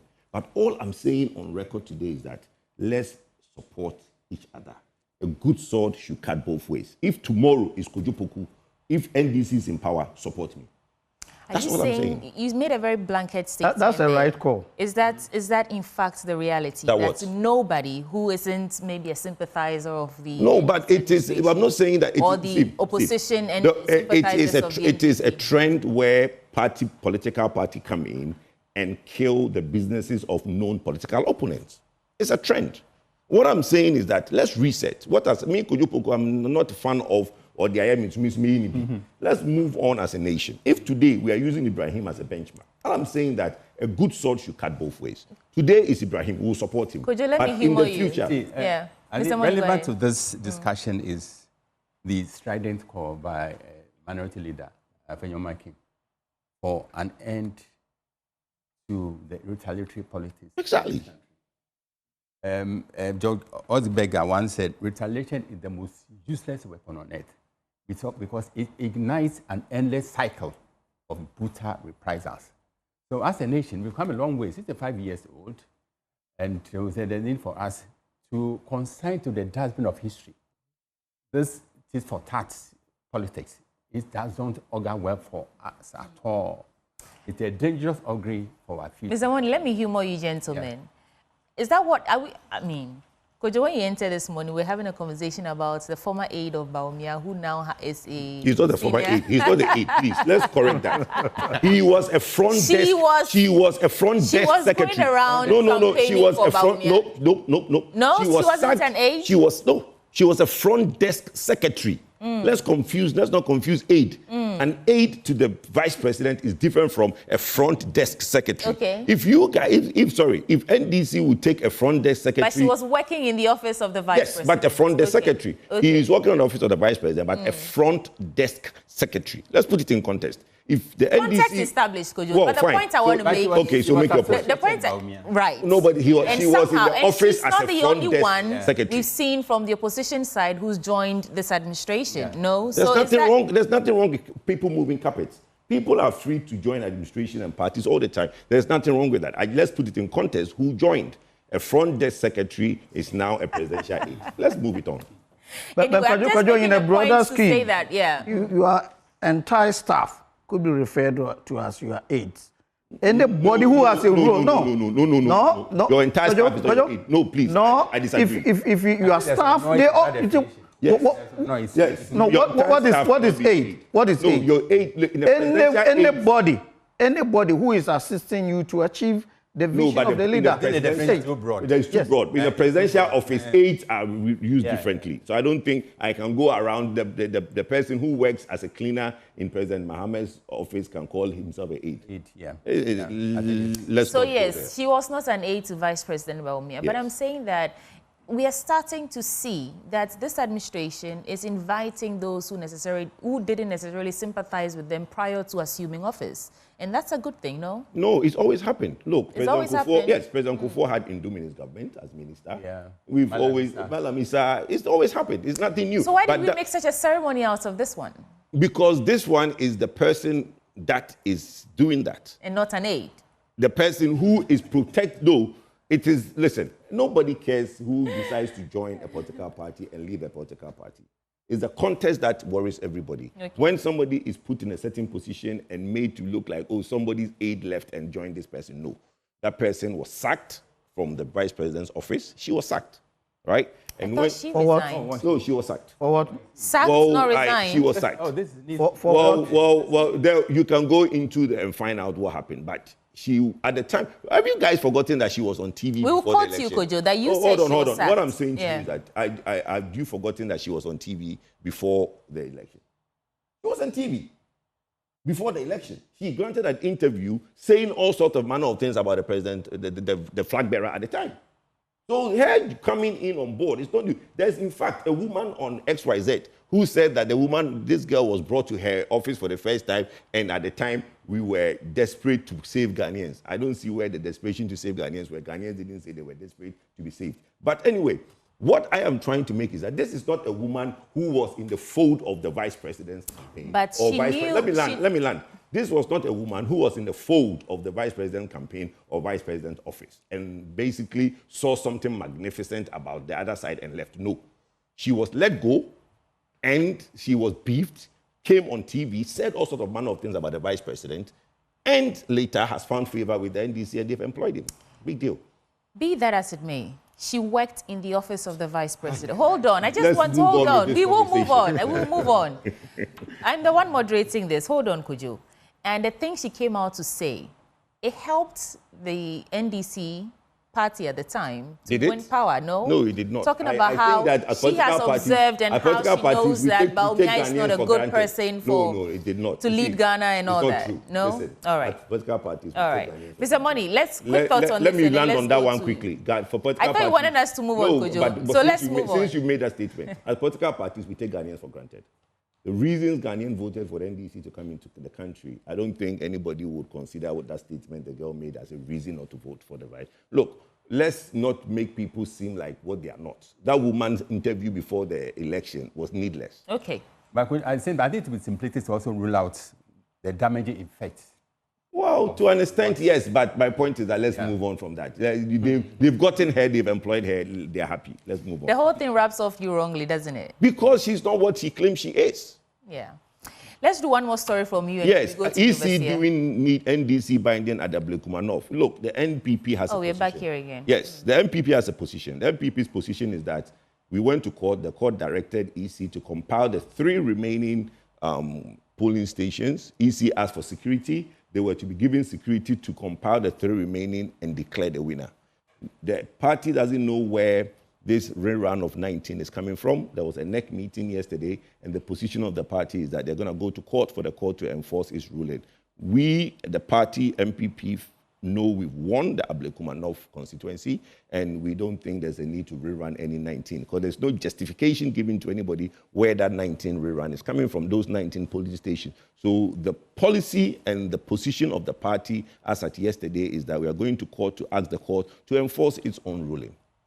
And this is the only time that you've realized that the EC is doing the bidding of the NDC. We never said this is doing it. Nobody's saying. The paper is saying that. I'm not saying that. I mean, the paper is saying that. In the lead up to election 2024. My dear, don't put words in my mouth. I'm not saying that. The paper is saying it. Kojo, let's have a conversation. All right, let's do, please. In the lead up to election 2024, all the controversial issues that came up, you hear the NDC saying the EC is in bed with the NPP, the EC is corrupt, blah, blah, blah. You never heard the NPP say anything about the EC's inability to deliver credible elections. In fact, you never called the EC's competence into question. But there was no issue to call competence. This is an issue where we're calling competence because a court has ruled. No, a court has ruled. No, they went to court.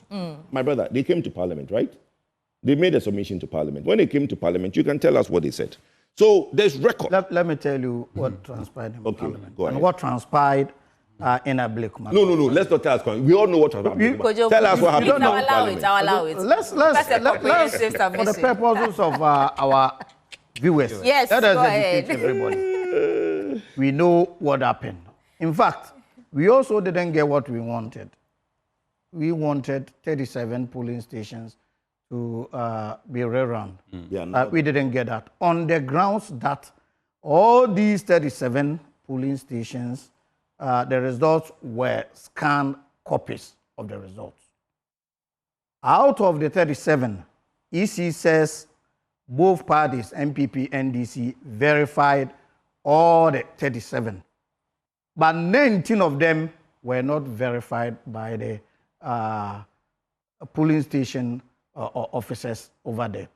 So, Kojo, results are brought in. They are not hard copies. They are scanned copies.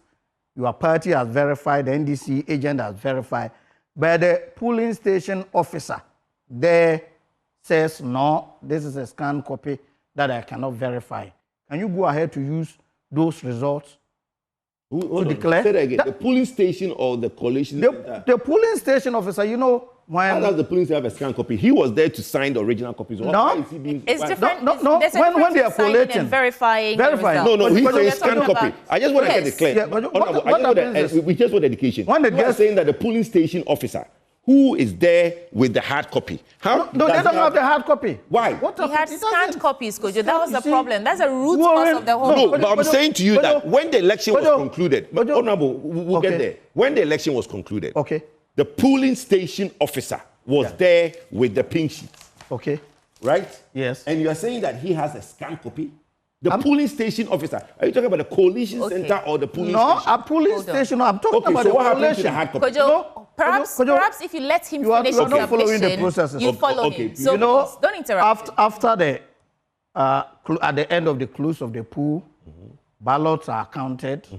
They are signed. Each agent is given a copy. Yes. Then during collation, at the collation, you bring your copies. Thank you. MPP came in with scanned copies. So it's the collation center, not the polling station. Yes, exactly, the collation center. So at the collation center, yes, MPP doesn't have a hard copy that was given. NDC didn't have. Then MPP produced scanned copies that they have scanned their copies and they have the scanned copies. Both parties looked at them, agreed on 37, but at the collation center, the officer in charge agreed on 18 and 19 were rejected. So those 19 that were not approved by the EC are the areas we're going to have a rerun. What's the big deal about it? So are you expecting us to accept the scanned copy results that have not been verified by... What happened in Parliament that contradicts what the EC is saying now? In terms of saying under oath that they needed security to just collate three polling stations, outstanding. Yes. And they came to Parliament, and I remember Dr. Bossman Asare saying the exact same thing to Parliament. Did you hear the position of the majority leader? On that day, majority leader's position was that how can you get security to proceed with 3 when you have 19 that have not been verified? So Parliament as an institution and as the leader of the government business will never go ahead to grant your request for security to proceed until we have the 19 police stations being verified. We don't run. That's why. We don't grant. No. So now it's clear that your will has been imposed on the EC. Let me tell you. So your will has been imposed on the EC. No. But you can't infer this from from the statement he's made. Why wouldn't you let me finish? This is pursuant to the question she asked. Go ahead. That the EC came to Parliament and they made that appeal to Parliament. That Parliament should intervene. It was based on that appeal that the majority leader said, no, you have 19 police stations that have not been verified.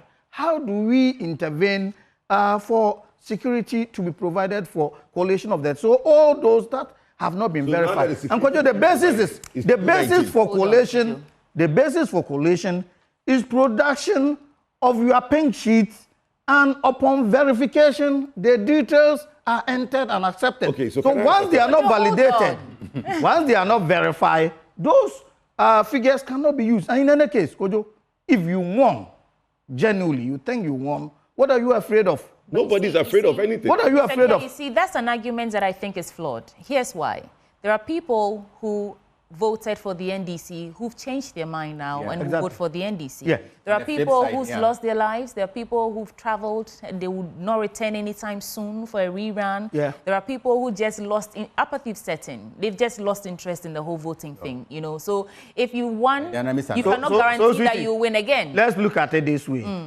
If on the day of the polls, somebody snatches the ballot box, run away with it, then you say, oh, as for me, I have won. Because we don't have the figures, so what is the way forward? Because you can also not declare a winner based on pink sheets that have not been verified. That is also problematic. And it's against the law. Because the law says those pink sheets should be verified. That is not an contention. So what is the way forward? The problem now is how do we reconcile that the EC said under oath that they needed security for 3 outstanding polling stations. And then we hear, albeit political, we did hear the chairman of the NDC make the call that the EC and the 2 deputies should be removed. Imani Africa joined that call. They are not fit for purpose. You know, the entire... And yesterday, I'm even finding out that it's not just the 3. They should be all 7 because there's a 7-member commission, you know. And now, magically, they're saying that they want to go and rerun the election. That's the argument the opposition is making, that the EC is dancing to your tune. No, let me tell you this. This is based upon probably superior argument. On the 7th of December in Akwatia, Boachi Yadom was declared the parliamentary candidate-elect for that constituency on the 7th December. On the 12th, that very EC changed its mind and declared my brother who just passed yesterday. So this is not the first time EC has taken a decision and reviewed their own decision based upon new information and superior argument. So there is absolutely nothing So what's the wrong. way forward? The MPP is going to court. You have no qualms at all in terms of in fact, this. we also not 19. satisfied. We are actually looking at the 37. But because we are ready today, we are ready tomorrow. If EC says we should go and rerun 3, we will do rerun. If they say 10, we will do 10. If they say 17, 19, we will do. So for us, we're ready. And I think there is nothing to worry about. Okay. This is the EC that we ourselves have been complaining about. But we think this matter should be resolved. The good people of Ablekuma should have a representation in Parliament. And we're ready to do whatever it takes legally to get a representation for the good people of Ablekuma. Mr. Moni, let's get into your papers. If you want to reflect... Oh, my small issue that before the decision was taken to rerun the 19 police stations, we were made to understand that there was an IPAC meeting. I don't know what transpired at that IPAC meeting. What was the level of agreement between the EC and the political parties, especially the contending political parties? And how come that soon after the IPAC party, EC will come out with a decision to rerun election in 19 police stations? One party will kick against it vehemently, another will support it. And up to me, I'm looking at the bigger picture. So what happens in 2028? What lessons are we learning from what is happening now? With all our years of democracy, are we still, battling with how to solve basic issues like declaring in this age of IT, in this age of AI? Why can't the results be tallied soon after voting? It is a huge question. In fact, it's But my brother, that's what is done, and they are challenging. You see, what we did, MPP did it. The minute the results was collated and signed, we take a copy. So we have a copy. So why were you not able to produce a copy? Hold on. Those ones, hold on. But the copy? point is that that's what my brother is saying. In the year of AI and IT, digital copies are as good as original hard copies. They can be manipulated. How are they going to manipulate it? Then let's not talk about IT. If that's the area we want to go. We have just like 7 minutes, and I do want to get into the overseer. So, Mr. Moni, let's do that. Overseer IMF Executive Board approves $370 million disbursements for Ghana. Government to clear debts owed road contractors. And this is coming from His Excellency John Dramani Mahama. They said this month, right? Yeah, by the close of this month. I think it's good news to contractors because many road projects have stalled as a result of non-payment of contractors. And it's an ugly spectacle in many of our major roads. I applied the Dodua road on Saturday. It was terrible. There was no sign of continuation of work. The contractor has not been paid, and the concession contractor has abandoned the project. I believe this is replicated in other parts of the country. It's not in Sawam. Terrible. Terrible. So we need to. ADB introduces 24-hour service at Tema Port. Okay. To Sapon, MD of ADB, smiling broadly. And the MPP mourns sudden death of Akwitia MP Ernest Kumi. Our hearts and prayers are with the family. It's a loss of devastating consequences and shattering magnitude to us all as Ghanaians. I can only do one major story there, but I'm curious to hear your thoughts, Mr. Dia, on the contractors' bid, because this is not the first time we are, paying contractors after a long hiatus in terms of whether it's financing gaps, whether it's just that the contractors do not want to go back to the roads and fix them. But I think it's an issue of sustainability. The quality of the maintenance work we are doing is just not at par, which is why after every 2-3 years, we have to go back to the same stretch of road and fix it. What measures is this administration putting in that once you're paying these contractors the money's owed, you are actually monitoring and evaluating the work that they're doing so that the next 2-3 years, we're not back here again? That's exactly the situation. The current situation we find ourselves in is a very difficult one. The previous administration awarded contracts all over without funding, dedicated funding for those contracts. Oh yes, let me pick. You call Kojo laughing. Let me pick. Kojo, wait. Kojo, I will give you the time. I don't know what they are complaining about. I will give you time. One power. There's no money. Who said there's money? Kojo, my constituency. Kojo, I'll give you time. My constituency on the 11th December, 4 days after the election, the contract was awarded from Gini to Sampa, $50 million. That was not captured in the budget. That was not captured in the supplementary budget. Just as contractor to go on site. And a number of such contracts awarded. So when this government conducted audit, there is a huge debt piling. And this is a government that takes responsibility and says, whatever the situation, the routes must be fixed. That is why we should commend President Mahama. And in fact, this year, he has dedicated a lot of funding to the road sector under his flagship program, the Big Push. A chunk of the money is going into the road. True, but it doesn't answer the question of the M&E. Monitor and evaluate the quality of work. In fact, last week or last 2 weeks or so, we saw in the dailies that they had published, they had open bidding for contractors to maintain. And that's why the question is, how do we not come back here again? That's why, let me tell you, factors that come into play. One, delay in payments also affect quality of work done. Okay. Because the contract awarded, say, 50 million and for years, you are not paying them. So they cut corners and they didn't do good job. 2, the Ministry of Finance now has introduced a policy of blacklisting contractors. If you're given a job, you don't do it well, you're going to be blacklisted. Okay. Again, members of parliament now have been energized, if I should put it, to play our oversight, to monitor whatever contracts going on within your constituency, to ensure that the contractors are working to expectation, good quality work. So these are some of the interventions, and I think we as Ghanaians all have roles to play to ensure that we get value for money in whatever contract that we award. So the quick one on the IMF Executive Board approval of the 370 million. I know Kojo would once again want to disagree. I think you agree. Yes, I agree. That this is as a result of prudent economic management.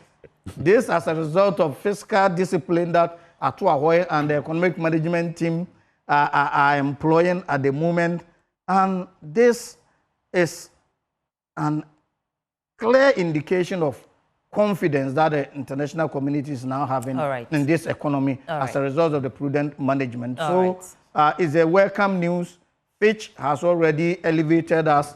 In the coming days, I expect that Moody's and S&P all to give a favorable rating. You know, some Ghanaians still argue that it hasn't yet reflected. My brother, let me put that aside. Let me make my point. Your administration awarded several contracts without any financial, what's the word for it? Without financing. Yes. Yeah. Let me say one word.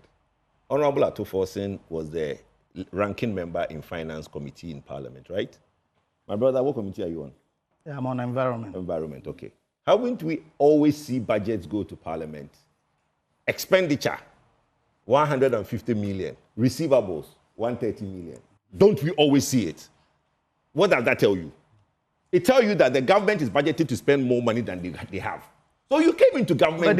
Hold on, my brother. What's short for? My point. The point is that the point I'm trying to tell you is that when you sit in Parliament and those budget is read, you know from day one that the government you are inheriting does not have all the money to do all the projects. I don't know what you're complaining about. Because our receivables are not as much as our expenditure. All right. So and we know the solution now. Atu says every contract has to be cleared at the Ministry of Finance before you can award. Those for the conversation. We are waiting for media budget to come. Every contract has to be cleared at the Mr. Afilmoni is former GJA president and Kojo Poku is energy analyst. Gentlemen, thank you so much for giving us a refreshing news review this morning. The AM show is sponsored by Waylead Properties, and we provide quality housing at affordable cost with flexible payment options. We'll take a quick break. When we return, we get into our big stories. Please stay.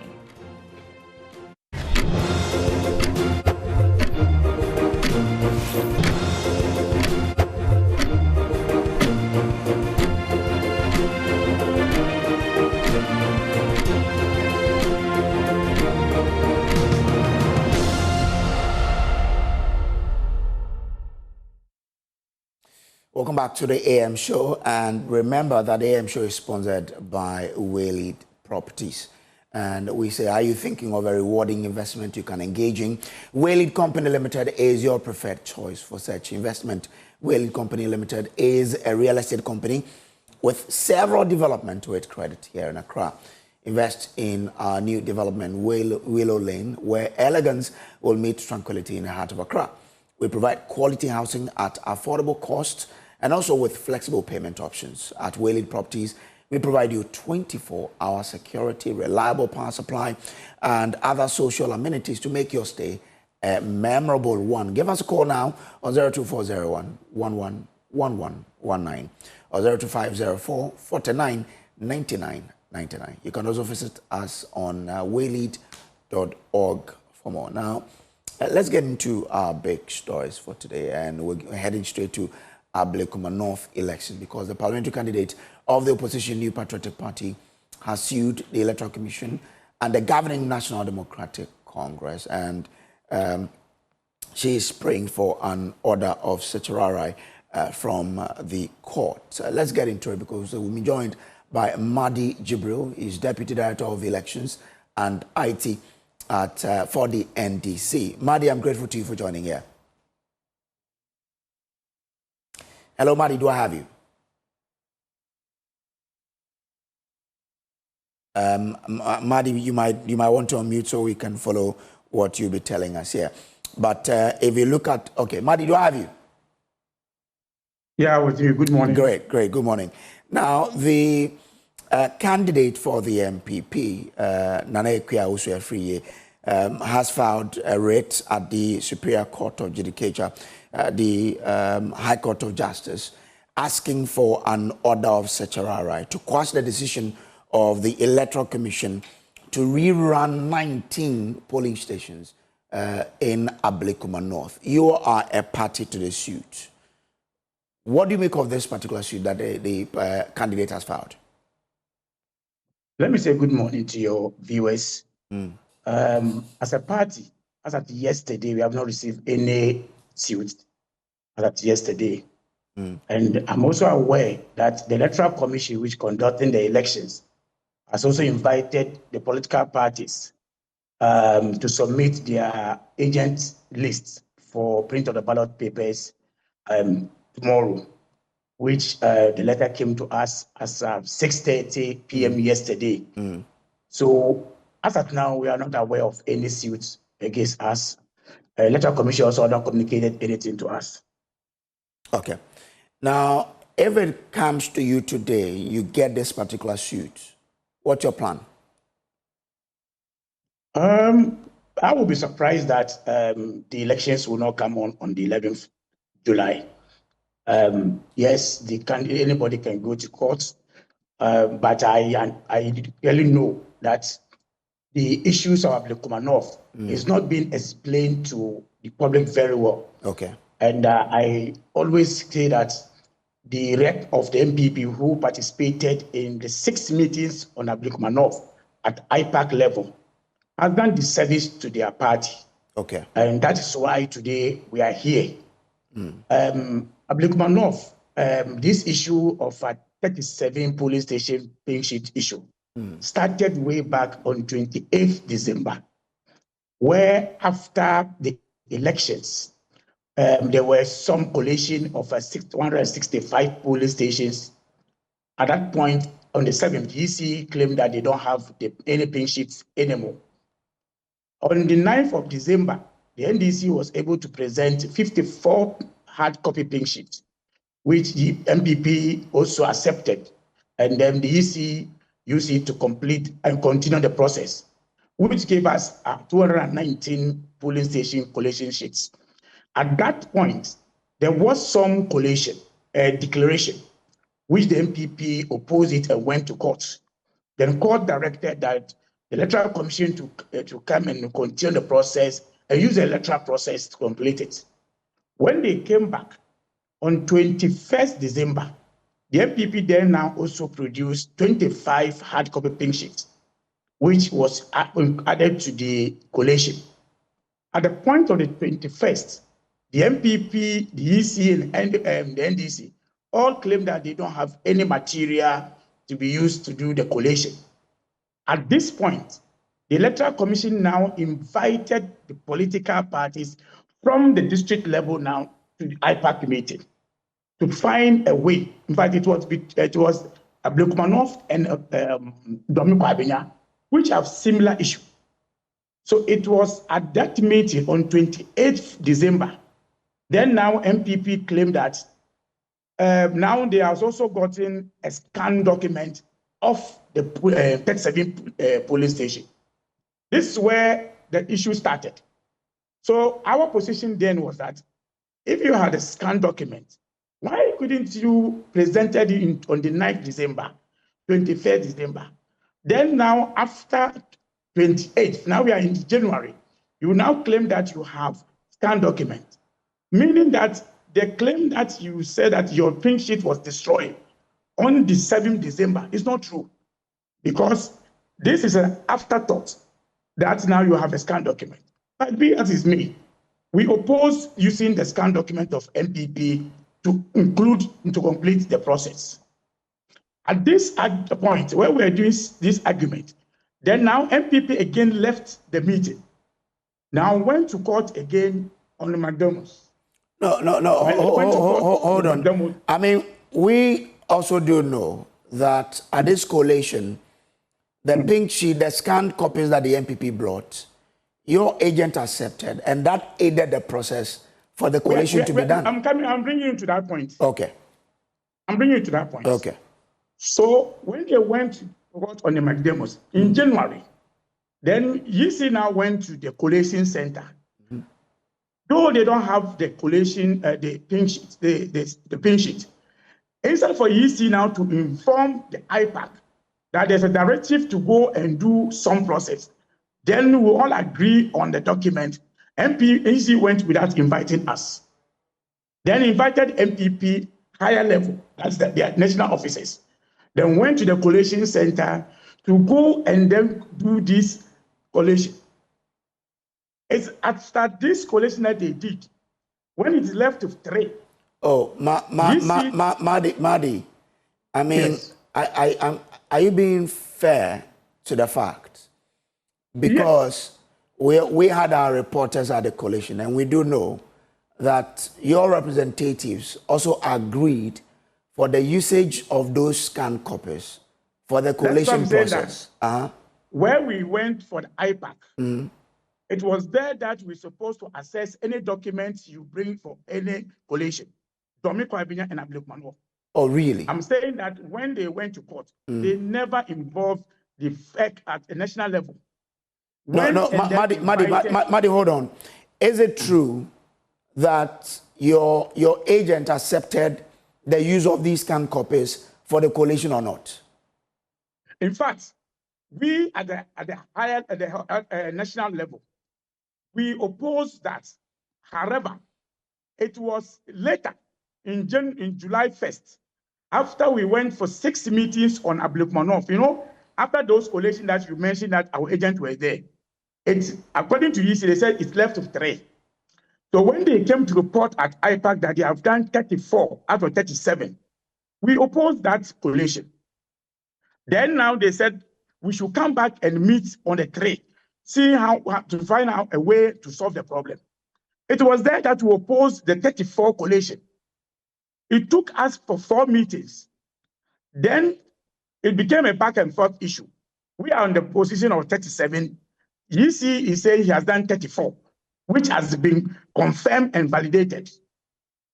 So on I think in May, the EC went to police to say that they have completed. You're not answering my question. You've come to me. I'm saying that at the last collation that the EC did, our cameras were there. Your agent accepted the usage of these scanned copies. And I want to find out, I mean, what changed that you reverted from agreeing to the use of scanned copies during the collation to now that you say you didn't agree to it? That is what I'm saying, that those who are supposed to agree on the document before to be used, it was at the IPAC level.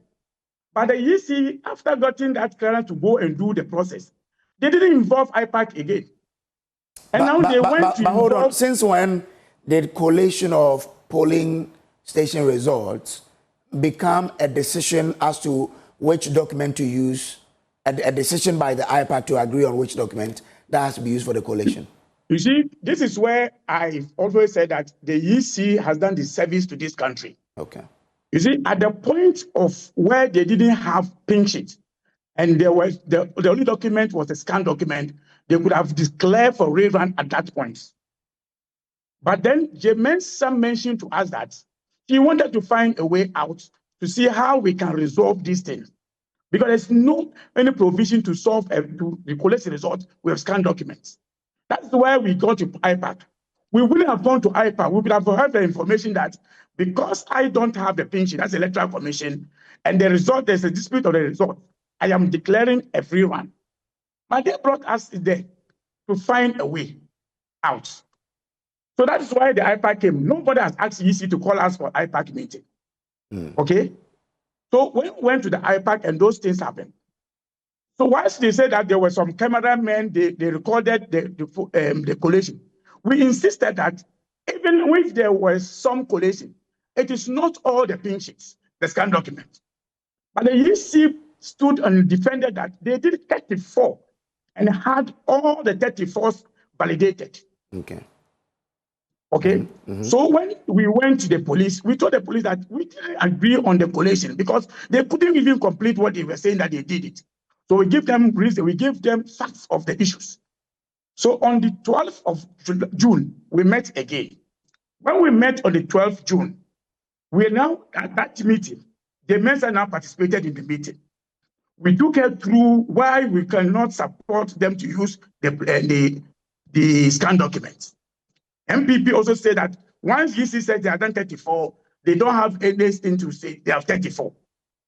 So it was in between that meeting and the 3rd July. Now, Bossman went to Parliament to only report on the 34 without giving details of the 34, how they arrived at validating that one. So the election management body, the EC, which is clothed with the authority to, oversee the elections and declaring parliamentary results and presidential results, said it had validated 34 of the outstanding 37, right?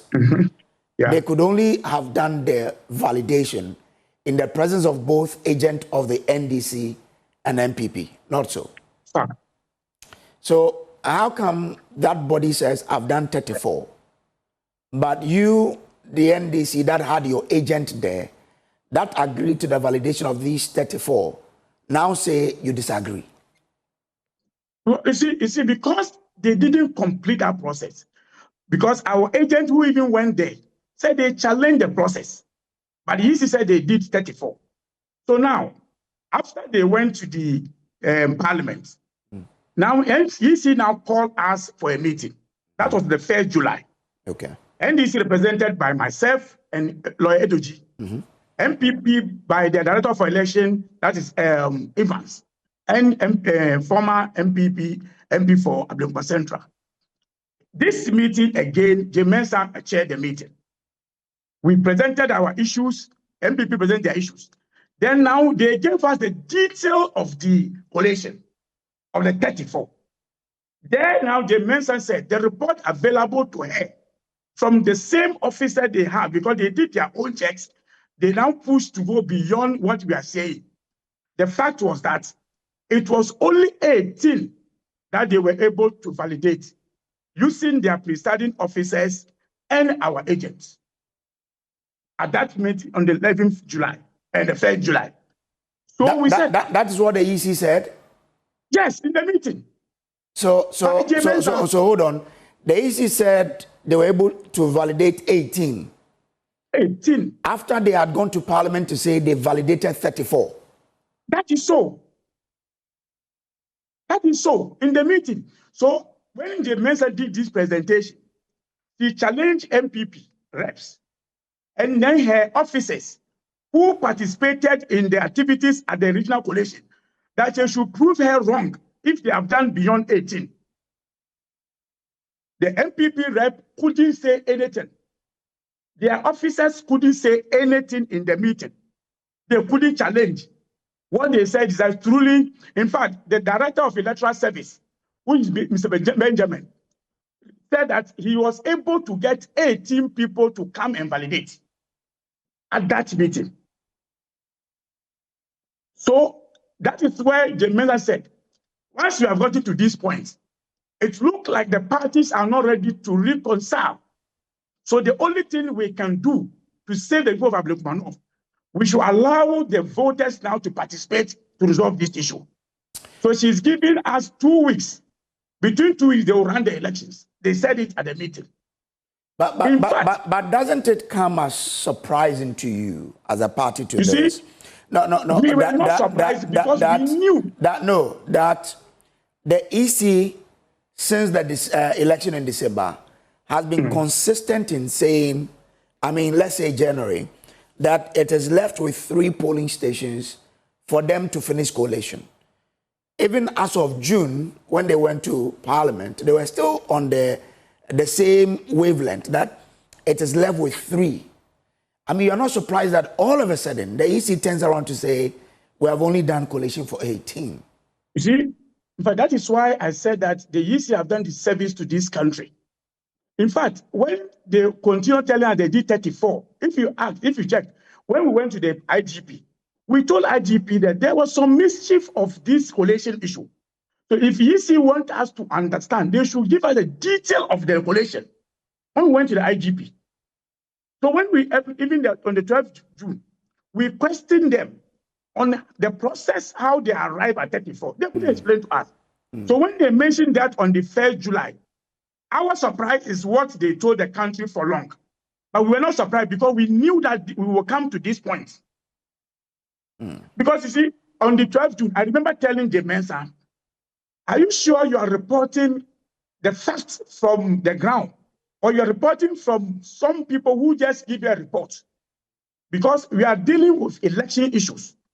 And we will not accept anything that you are only taking a report because somebody told you. Please, if you want to maintain your integrity, go beyond the issues. We are here. If the fact comes that you have validated it, we are good to go.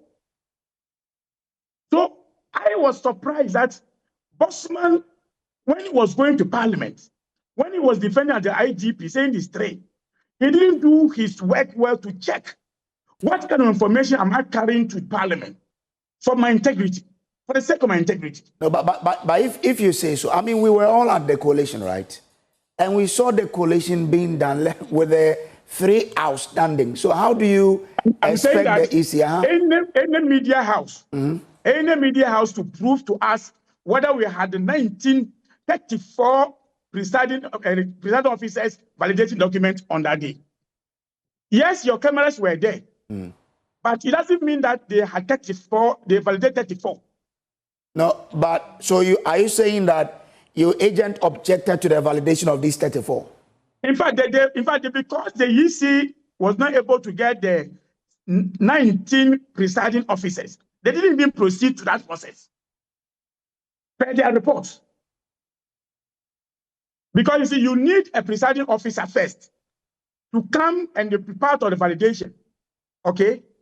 But according to the director of electoral service, he said when they went out looking for the presiding officers, it was only the 18 who made themselves available. Even that one, it took them days. This one will come forth, 4 will come today, the other one will come tomorrow. But it got to a point, none, the remaining ones said they will not participate. They are scared of their life. They can also come and validate a document that they don't own. That's what the report they told us at the meeting. And this is a report of the Mensa. This is a report where Bossman is also seated in the meeting. Couldn't challenge the Mensa. The director of electoral affairs, Mr. Benjamin, who led the process, never challenged the electoral commission. NPP rep who participated in the process didn't challenge that issue.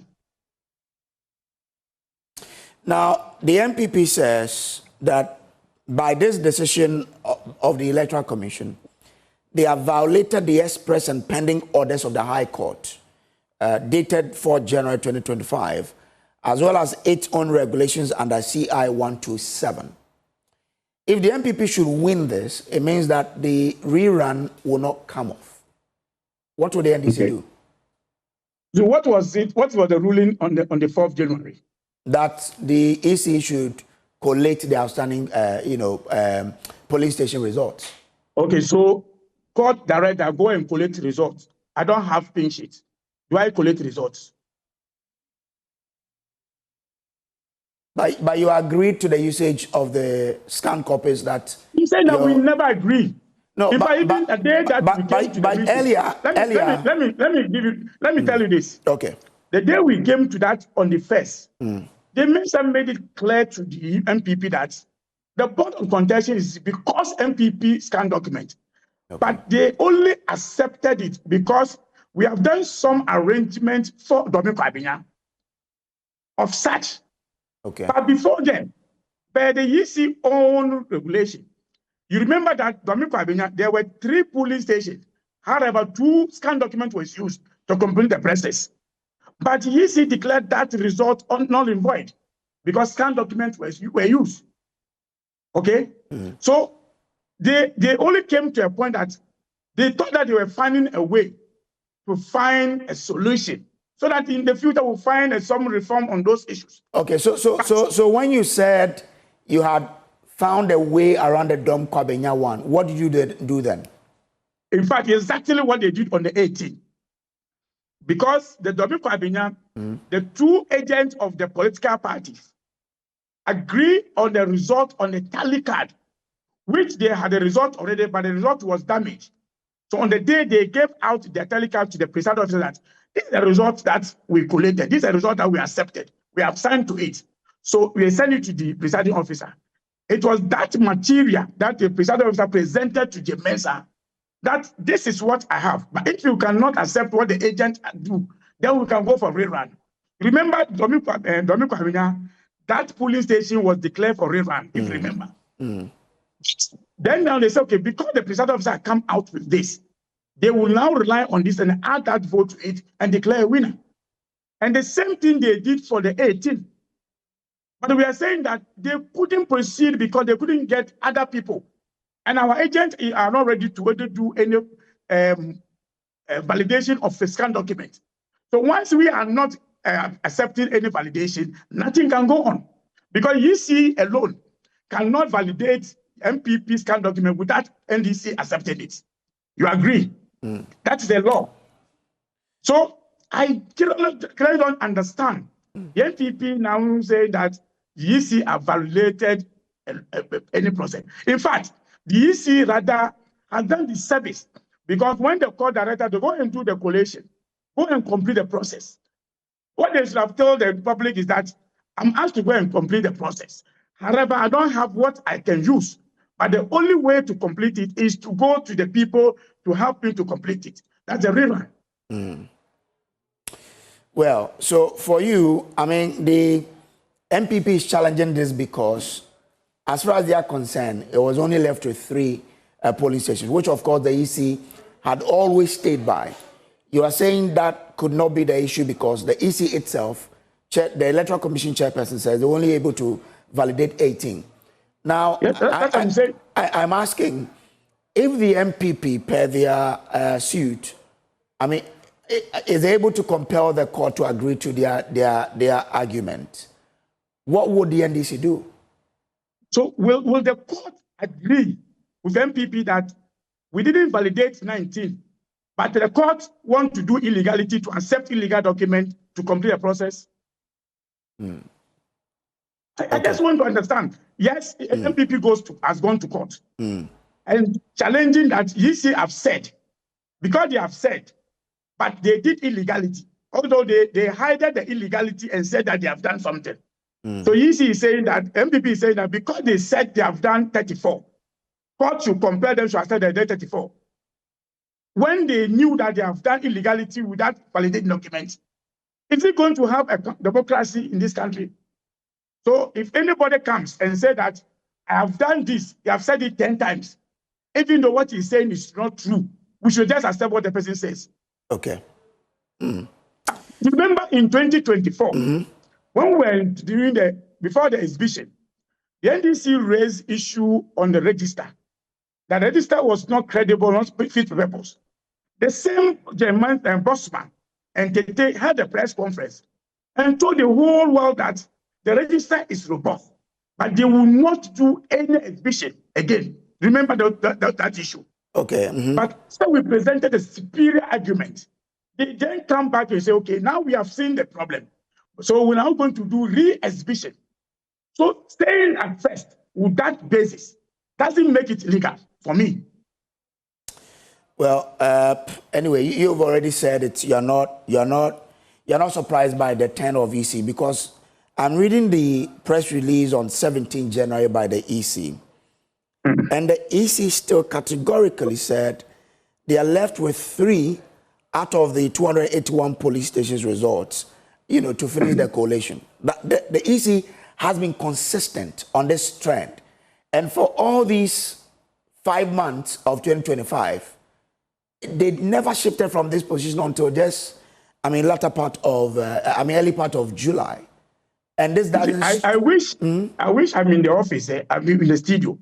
I would have presented to you document corresponding between NDC, EC on these issues, where we show them that these areas, you've never done any validation. We have given them there some. In fact, I'm saying that. So did you challenge this press release by the EC on the 17th of January? No. If you read the entire press release, they mentioned that they couldn't validate other parts. They mentioned in that press release. They said it's only 3 that were outstanding, and they were counting on the police to help them finish the coalition. That is their report. But go to the end of it. They mentioned that they couldn't validate some documents. Really? Yes. I can't see anywhere in this press release. The ending says, once again, we call on the government to engage the Ghana Police Service to ensure that the Commission is provided adequate security to enable us to go to the office and carry out our function in a safe and secure environment. The threat to life, 17 January, 17 January by the EC. Oh no, I'm saying that let's not come to January and July 2nd, their release. I'm saying that July 2nd is just recent, and I'm asking that for 5 months. I'm saying that we have challenged that position long ago. Okay, all right. Let's that process. So when we go back to those issues, we will still continue doing the same. Let me even tell you this. You see the 18 validated documents, right? One of the things that they told us how they arrived at that point, they said they were able, the 6 presiding officers were able to bring hard copy of the pink sheets to be able to use to validate NPP scan documents. So I asked J. Mensah and Bossman, all of them, that in your process, do you issue pink sheet to presiding officers take home? They say no. Okay. So how come that somebody taking a document of the state document as a presiding officer took it home? Madi, I think that we all have interesting days ahead of us. So we'll watch how this particular one plays out. I'm grateful to you for joining us on our show this morning. I'm most grateful. All right, so Madi Gibril is Deputy Director of Elections and IT for the NDC, and he joined us there to have this particular conversation. We'll take a quick break. When we come back, we'll delve into the TEWU GH strike and how that's impacting the university campuses across the country. Stay with us.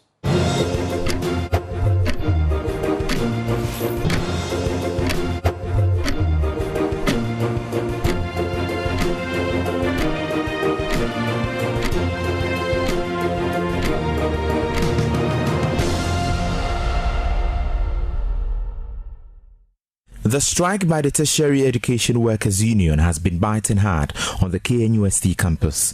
Cleaners, porters, security personnel, and other essential support staff have all laid down their tools, creating sanitation and administrative challenges across lecture halls, examination centers, and offices.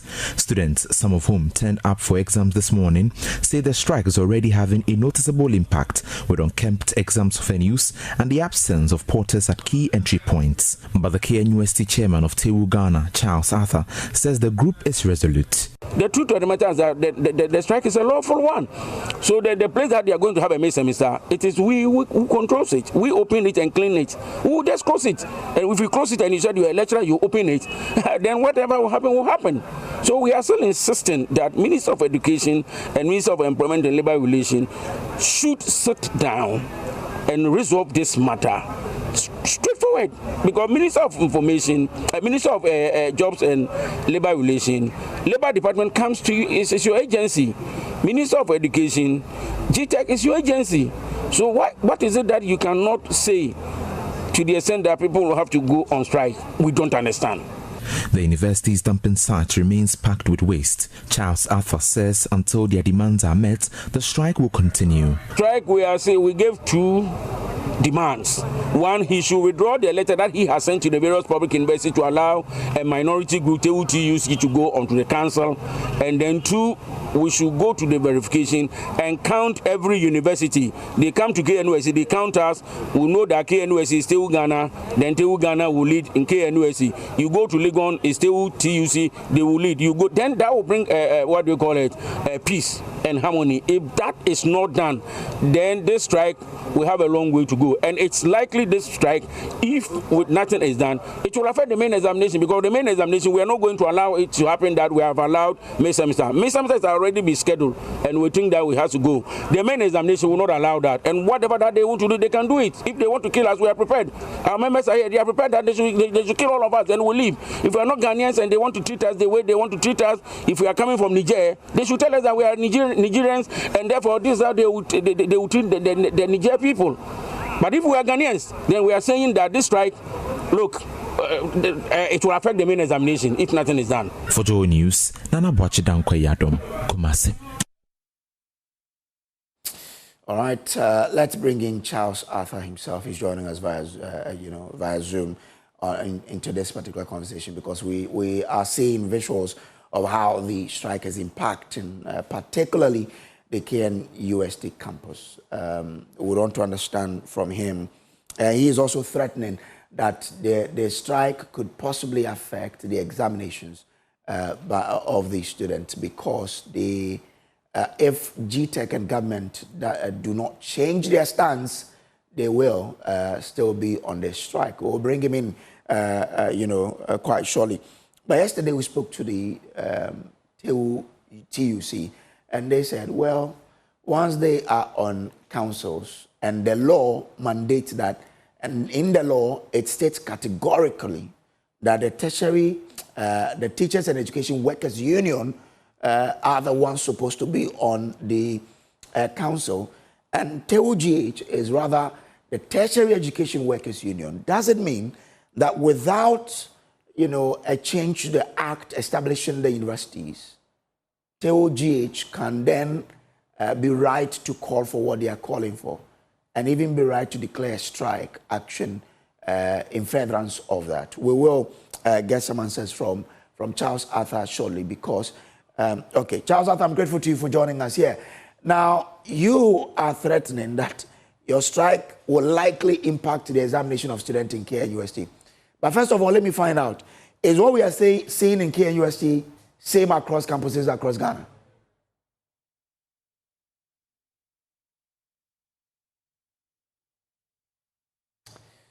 Ms. Arthur, kindly unmute so we can hear what you're telling us.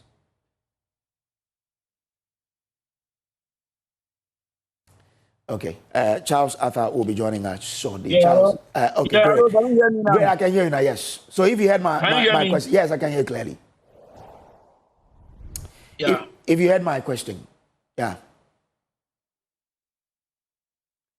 Well, can you repeat your question for me, please? I was asking that is what we are seeing on the KNUST campus same across the country?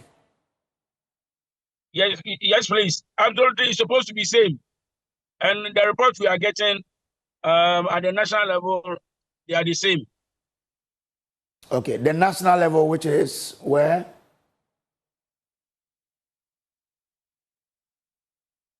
Our national executive campuses, as of yesterday evening, and we were told from the local union that it's almost the same. Okay.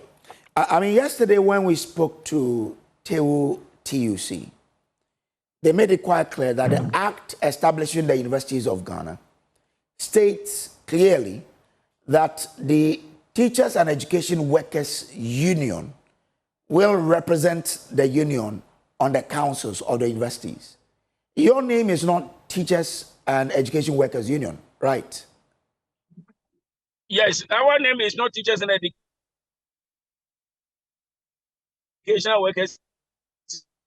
Okay. No. Our name is Tertiary Education. The act and look at the act again. It is not a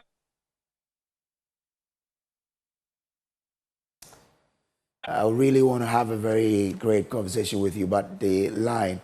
If you could kindly stand at one place so we can have a good connectivity between us. Then we can have this conversation to benefit all of us. Can we try again? You were saying something. Okay, so we'll get Ms. Arthur to have a very clear line so we can have this conversation, because we would want him to clarify certain things for us, and then we can all have one understanding of what exactly is happening. We understand that when you go to the KNUST campus, it's already biting we cannot tell whether it's same for Cape Coast, for University of Ghana, UMAT and what have you. But Mr. Charles Arthur is the president, is the chairman of TEU Ghana KNUST chapter, and he is making some point. He's trying to clarify. Okay, Mr. Arthur, if you are ready. So I was asking about the clarification of what is in the act and what your name is, and whether or not you really lay claim to this representation on councils. Yeah, thank you very much, my brother. It is not about even name.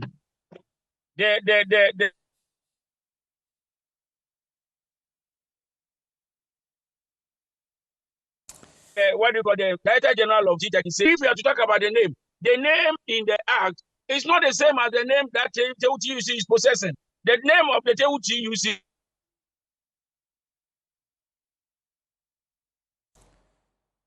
is teachers and educational workers, teachers and education workers. This is a generic name between the two of us. So they cannot claim that that name in the act belongs to them. This is what we are challenging.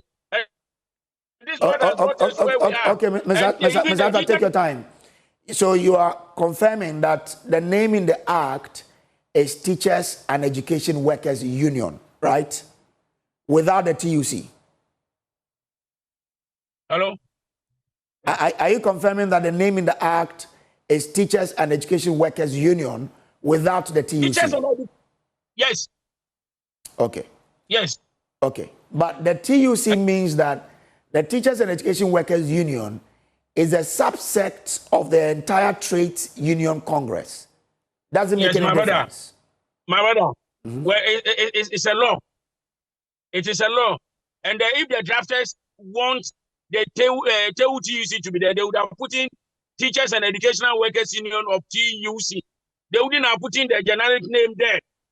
Okay, fair enough. Why is it that we also have section 10.1, Labor Regulation 2007, LI 1833, that any time that we have two unions with the same membership, it should be counted by the chief labor officer, and the one with the highest number representing the majority should be given the bargaining certificate. They are now saying that they belongs to they have to go to council because they think that they have the bargaining certificate, which of course they have the bargaining certificate, and at the end of the day we are saying that for them let's go to the verification, and they knew that the bargaining certificate will come to us because the numbers are on our side. So as we speak, TEU GH doesn't have a bargaining certificate, right? They tell you that is where we are the verification point that they are now saying that they did not want to, they will not come to the verification point, and they are showing the place over there, and we are insisting that the GTEC will have to all of us go there. Minister of Education and then Job and Employment will also have to insist that we should go to verification, because without the verification, what can they were given that power, that mandate by the Labor Department. So it's the same Labor Department that the law says that anytime we should go there, and we have gone there, and they are not coming. Now they are saying that their name is in the act. If the name is in the act, it must be same. It must be same. It should not be identical. Identical and same are not the same. And if you look at their name educational is adjective. What is in the act? It's a noun.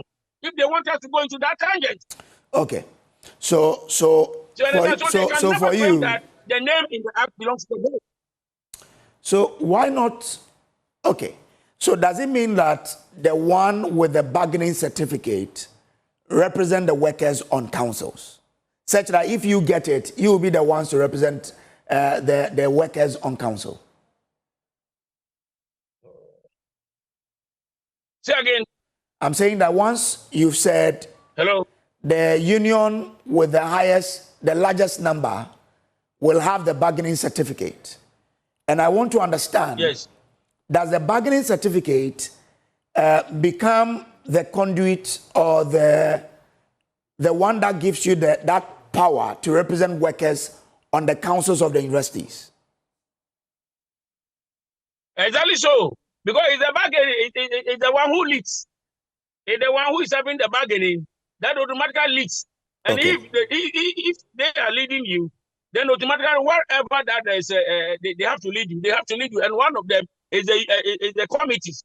And in this case, in these committees, council will form part when it comes to negotiation. Okay. So if that is the case, and you are battling the, I mean, you are battling. That is how it is. Members. The Secretary General of TUC can never become. He said. So I'm saying that if that's the case, and you are battling the bargaining certificate, why not wait till you get it done? Then you can either get the student to suffer for it or not.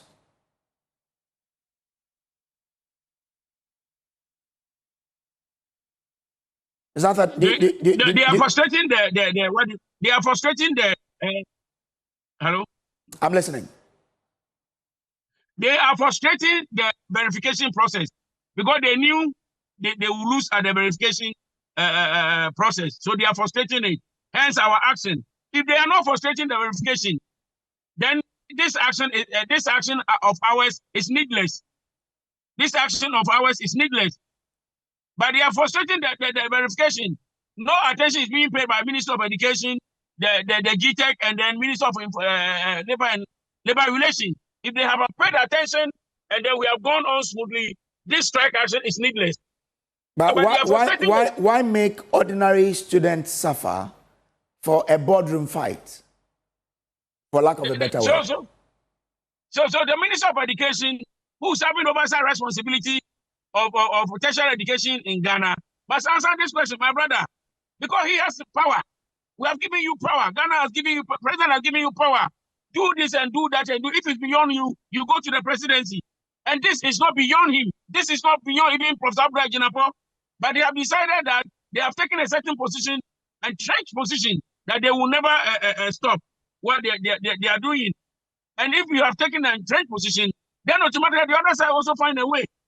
And that has brought us to where we are now, my brother. So the Minister of Education and all of them connected, Employment and Labor and then GTEC, and then Labor Department should not take any entrenched position, should not make their mind that at all costs, this is what we want, this is the result we want. And if you're not getting that result, there's nothing that we can do until and unless that result. No way. If that is the case, then the strike will continue. If that is not the case, then the strike, we can call it up now and then we'll go to the verification. We don't have any problem. What will you do if, because of your actions, there is a cholera outbreak on KNUST, for example, where you are? Minister of Education will have to answer this question because his deeds and acts has brought us to where we are now. If you stop, then all these things will not survive, will not come up. You understand? But if he did not, then he's provoking us. For example, GTEC director said that if we go on strike, the TUC are there and they can do the work. It's a provocative language. So when members got to know that this is what he said, he said, okay, then we'll go, let 123 people come and work and we'll see. You understand? So stop that provocative languages and showing that we have powers, using arbitrary powers that they have against us. I mean, some of us think that they are doing this with impunity. Okay. And that the impunity must be checked. Because impunity that is not checked will lead to, what do you call it? Arrogance. Arrogance leads to exercise of what do you call it? Power that is needless. And it's exactly what we are witnessing. Okay. All right. Will you call it off if TUC come for the exercise to determine which of the unions has the number? Will you call your strike off? And that's why if our demands are true, he will withdraw the letter, Professor Jinapa will withdraw the letter, and then we go to verification. Then everything will be over. Everything will be over. And let me put in that the Labour Commission has even invited us that tomorrow we should meet with them. Okay. So you are meeting the Labour Commission tomorrow? Yeah, tomorrow, 2 p.m., we are meeting the Labour Commission together with the ministers, and we pray that they will come. And sometimes they will not come. When they are not coming, they will not bring a senior-most person. They will bring somebody that he's so, I mean, he cannot do anything. He's only sitting down there as a human being that cannot do anything. You understand? That's what they do. We know them. So we'll know the way forward for your strike after tomorrow's meeting, right? Exactly true. Exactly true. Is there a possibility of calling it off? Oh, that will be determined at the meeting between us and then the what do you call it? Labor Commission. If our demands are met. Mr. Arthur, I'm grateful to you for joining us here. Thank you, sir. Charles Arthur is chairman of TEO GH, KNUST chapter. Well, also keep on monitoring how the strike is biting. This is still the AM show. We'll take a break. When we return, we'll take you to Akwetia, where, unfortunately, their young MP lost his life yesterday. We'll speak to other MPs who know him better and take you to the constituency to hear what the constituents are saying. Stay with us.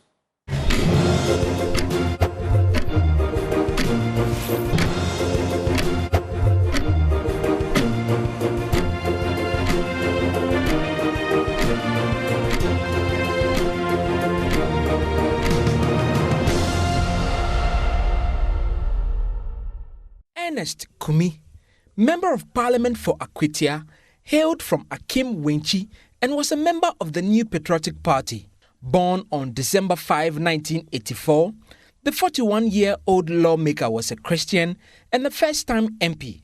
Before entering Parliament, he built a strong academic and professional foundation. He held a BSc in Ports and Shipping Administration from the Regional Maritime University, an MBA in Corporate Governance from the University of Professional Studies, an LLB in Law from Mount Crest University College, and an MSc in Defense and International Politics from the Ghana Armed Forces Command and Staff College. Professionally, he served as Senior Manager for Securities, Admin, and FRS at the American Tower Corporation. Kumi entered Parliament in 2025, winning one of the most hotly contested and politically charged seats, Akwetia. The Akwetia constituency became a flashpoint during the 2024 elections. Ballot collation was disrupted amid chaos, forcing officials to move the process from the eastern region to Accra. We know that we have won the elections. We are confident we have won the elections. And so any attempt to rig the elections will be resisted. The NDC subsequently filed a legal challenge leading to a Koforidua High Court injunction that barred Kumi from holding himself out as MP. Despite the injunction, Kumi appeared in Parliament and took the oath on January 7, triggering contempt proceedings and a bench warrant for his arrest. So the court at this point has found him guilty. That's the meaning of the conviction. When the court says that you are convicted, it means that you are guilty of the offense. However, on June 11, 2025, the Supreme Court quashed the contempt charge and restrained the High Court judge from proceeding with sentencing. We are remembering the legislator for Akwetia constituency, Ernest Kumi, who passed away yesterday. Joining us this morning on the AM show to have a brief conversation in memory of him is Maxwell Lukuto. He's Member of Parliament for South Tong, and Nane J. Bafwewa is Member of Parliament for Meisha South. From the NDC and the NPP side, like we've been saying since the news broke out, this is not just a loss to the New Patriotic Party, but to Ghana as a whole. Gentlemen, welcome to Remembering Ernest Kumi on the AM show. Thank you very much on a very sad occasion. And I think that's Nana Ije Bafwewa, right? Yes, you are joining us on Zoom. Nana, I mean, you share so many commonalities with the just past Member of Parliament. You're both first-timers, you're both lawyers, of course, you're both members of the NPP. What is your fondest memory of Ernest Kumi? Do share. This is very sad, and I want to firstly express my condolences to the bereaved family. He became a gift to the New Patriotic Party, particularly to those of us in Parliament, given our numbers. He's part of the, if you like, the mighty 88. And he's one of the reasons why we became mighty, because he brought exceptional gift, full of promise, resilient, and very strong-minded. He's very strong-minded. He brought them to bear. And, a team player, good interpersonal skills, very affable. And, so basically he is part of the reason why Ghanaians have come to acknowledge that our numbers, even though small, we are mighty. And it's so sad that he's had to leave us just 6 months. Very, very sad. Yesterday, the news came to us when we were in Honorable Kojo Krome's constituency to join a friend who was being installed as the Chafohene of the Etreso traditional area. When in the course of it, the news came to us, we're all hoping that it was not true. In fact, this morning when I woke up, I was hoping that somebody would tell me that it was a dream I was having. We have been left very devastated, very, very devastated. As I speak to you, I can imagine him sitting in his seat in Parliament on a good day, normally in his white long shirt. If it's not his white long shirt, he will be in his blue double-breasted suit. I remember one of the submissions he made in Parliament. When he finished making that submission, I was left with no doubt that a star had been born. I was looking forward to a great... What was that submission on? I mean, we are remembering him. So it was a submission on equity and fairness. They need to treat people right. They need to treat people, equally and respect people irrespective of what we think of them. They need not to intimidate people when you are in government using your numbers and all that. Basically, he was advocating for social justice. I remember very well. When he finished his submission, I was left in no doubt that a star had been born. I didn't know that the star was going to fall off from the skies anytime soon. I thought he was going to live for us to witness the greatness in him. But it's sad. Only God knows best. Yeah, but only it's God knows really best. sad. We are left very devastated. Indeed. We can't imagine this. We never knew that it will come to this. The struggles he has gone through in the last 6 months, very, very difficult times for him. What some of you didn't know is that in addition to the litigation that was going on in the Kofi High Court, at the Supreme Court of Ghana, he was also facing criminal charges. A criminal complaint had been lodged by the ruling NDC, elements of the ruling NDC against him. Was this related to the Akwetia constituency? Yes, relating to the Akwetia elections. So they had sought to make a criminal claim against him. So a criminal complaint had been lodged. And I was his counsel. I was his lawyer in the criminal matter. The times that he had to face criminal investigations from the police CID in the speaker's chamber, I was by his side. And I found the whole thing so sad. Since his death, I've been asking myself, is this thing worth it? Is this thing worth it?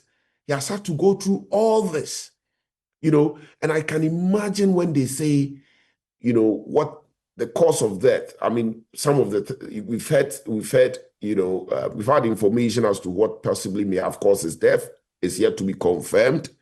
But certainly anybody going through what this young man went through could have buckled to death or to some sickness. You go to Akwetia court, a bench warrant is issued for your arrest. You go to Akwetia and elements of government are making attempts to arrest you.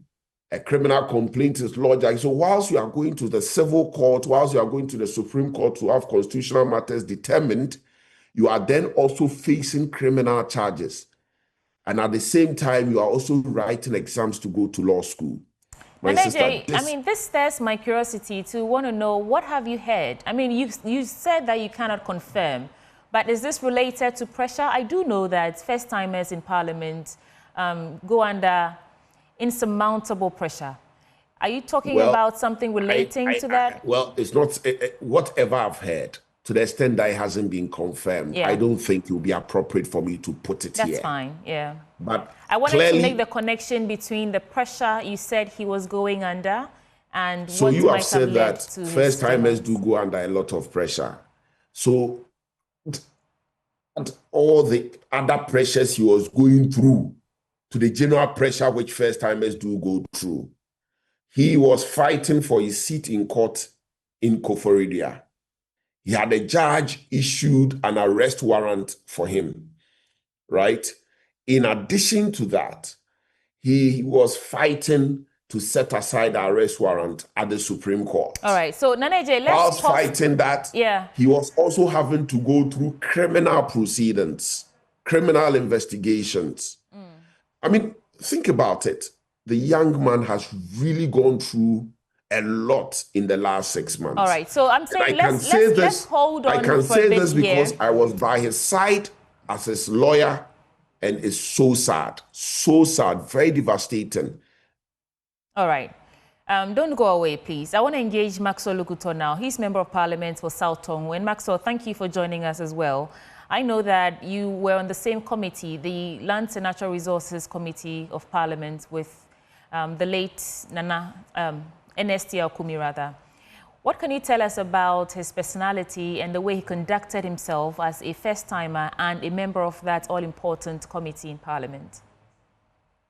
Yeah, good morning. And let me first of all say my condolences to all of us, especially the people of Akwetia. Like you said, Ernest is a first-timer like me and Anaji. We are the backbenchers and from the opposite sides. Be as is me, we are parliamentarians, and beyond the politics that we exhibit on the floor, when we get to the coffee shop, when we get to our committee meetings, we are saying we get to orientations and other places. We are same people and we discuss issues of interest. And as I've come to know him, is anytime you see him, usually is in long white shirt, like alluded to by Nanaji, and sitting at the back quietly, watching and not talking much. On a few occasions, we make gestures at each other from the opposite end. Sometimes when I try to interject, he will say, "Hey, Max, why?" So we from both ends try to interject each other, and it's a normal thing. When we get to the coffee shop, we sit at the same couch, buy food, eat together, and then get back to chamber. The last time, that was the last weekend, we were at a Duke room, that's Safari Valley, for our retreat as Lands and Natural Resources Committee members. So we were there on the Friday and came back on Monday. So it was a whole weekend stayed together. Ernest, like Naneje said, is a calm person. He doesn't talk much. And so when the issues of the court, the election petition were hanging over his head and neck, you realize that his disposition, even though calm, you feel it. Of course, if it was anybody, it will get to you, because for all this while, a court case is hanging over your neck and you have to be shuffling between court, Parliament, your constituency, and all other things, beyond the pressure that comes to you as a first-timer trying to find your feet on the floor of Parliament, your offices, wahala, mobility issues, issues from the constituency. If you have intra-party issues, yes, then beyond that, you have inter-party issues to handle. So you can see that it had a toll on him, but he has a calm disposition. Anytime you meet with him, he's a guy who is a freaky type. He would want to make life meaningful for himself. Whatever he has to do to make him happy is what he does. And so usually when we talk, he tells me that Akwetia, being always a flashpoint whenever it comes to election, is something he doesn't feel comfortable and happy about. And his intention is that Akwetia should always go off the news, especially when it comes to elections. And so his disposition, his demeanor, his attitude and all that, he wants to turn the case of Akwetia. And so he believes that at the end of the day, Akwetia will come up good. And so those are the things we talk as first-timers. Those are the things we talk about as committee members. The last time, at a committee meeting, he made it very clear that these programs that governments bring in place to take people away from galamsey are not commensurate with how much they make with their illegal mining. And so he personally feels that it is a joke when you have to move somebody who maybe earns 100,000 a day and now ask him to go and rear fowl, which will take about 3-4 months before it matures for him to sell and make some money at the end of the month. It's not commensurate, and so we should be more serious if we want to move people away from galamsey and get a more meaningful, life-saving ventures for them to engage in, and ensure that they move on properly with their life, rather than those other things we throw at them. So he's a calm person. Yes, we are from the other sides of the political divide, but like I said, we are still friends, we are colleagues, and then we sit at the table. The last time we were at the conference, we sat at the same table, ate together with other people, and the conversation and other things went on. And so it's a great loss for us as first-timers and also for Parliament. Okay, so gentlemen, I'll come back to you and we can discuss the impact of his death on parliamentary work and even on the political divide, like you said, in the camp of the NPP and in the NDC. But I want to take you live to his hometown now, Akim Wenchi. We have our correspondent from a sister station, Adom. Kofi Adams is standing by. We want to gauge the mood and how residents in that area are mourning Ernest Kumi. So, Kofi Adams, thank you for joining us. What can you report in terms of how residents in his hometown are remembering him this morning?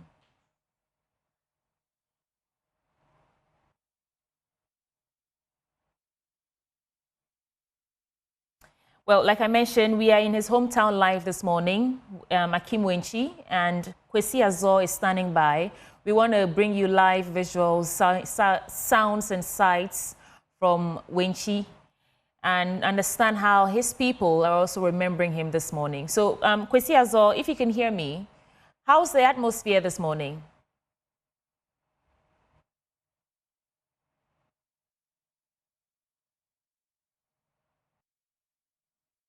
That the whole community, the whole vicinity, all these people, the people in Akim Wenchi are cladded with red and black to show a sign that someone important in your family or someone prominent in their community has passed away. We were told yesterday that the mother, after hearing the news, she collapsed. She was sent to the hospital. Next morning, the woman is very fine. She's okay. She's at the residence here. I've also spoken with the woman, and she's also kind. She's cool there. Currently, we are here with a family. They told us that they have sent some of the family members to Accra to get to the wife and spoke with them. They are not back yet, so they can't even tell us when they will be having the 1 week ceremony of our brother. But the family is here, receiving mourners, and they are all here. With your engagements, I'm sure you have engaged some of the family members and the residents themselves. What do they say about him in terms of the kind of person he was to them?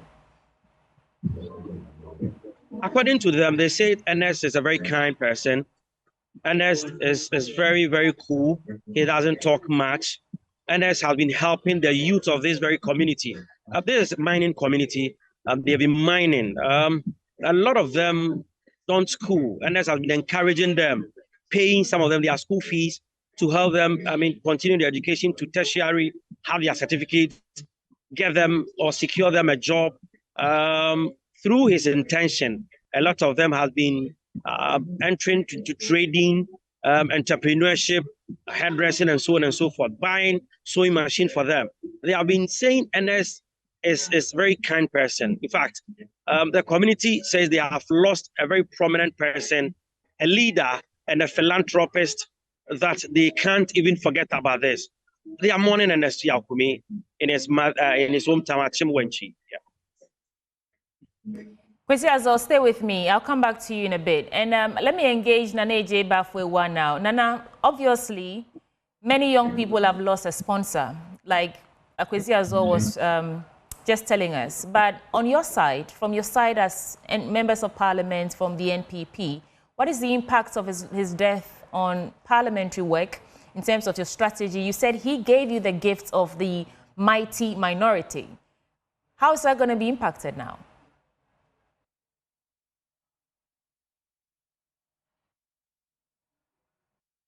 I think you're muted.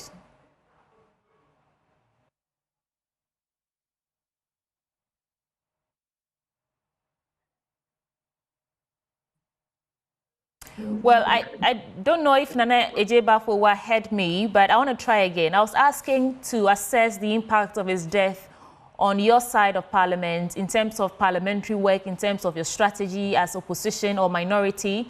Let us understand how this is going to impact your work now in parliament. And please unmute because we couldn't hear you the first time.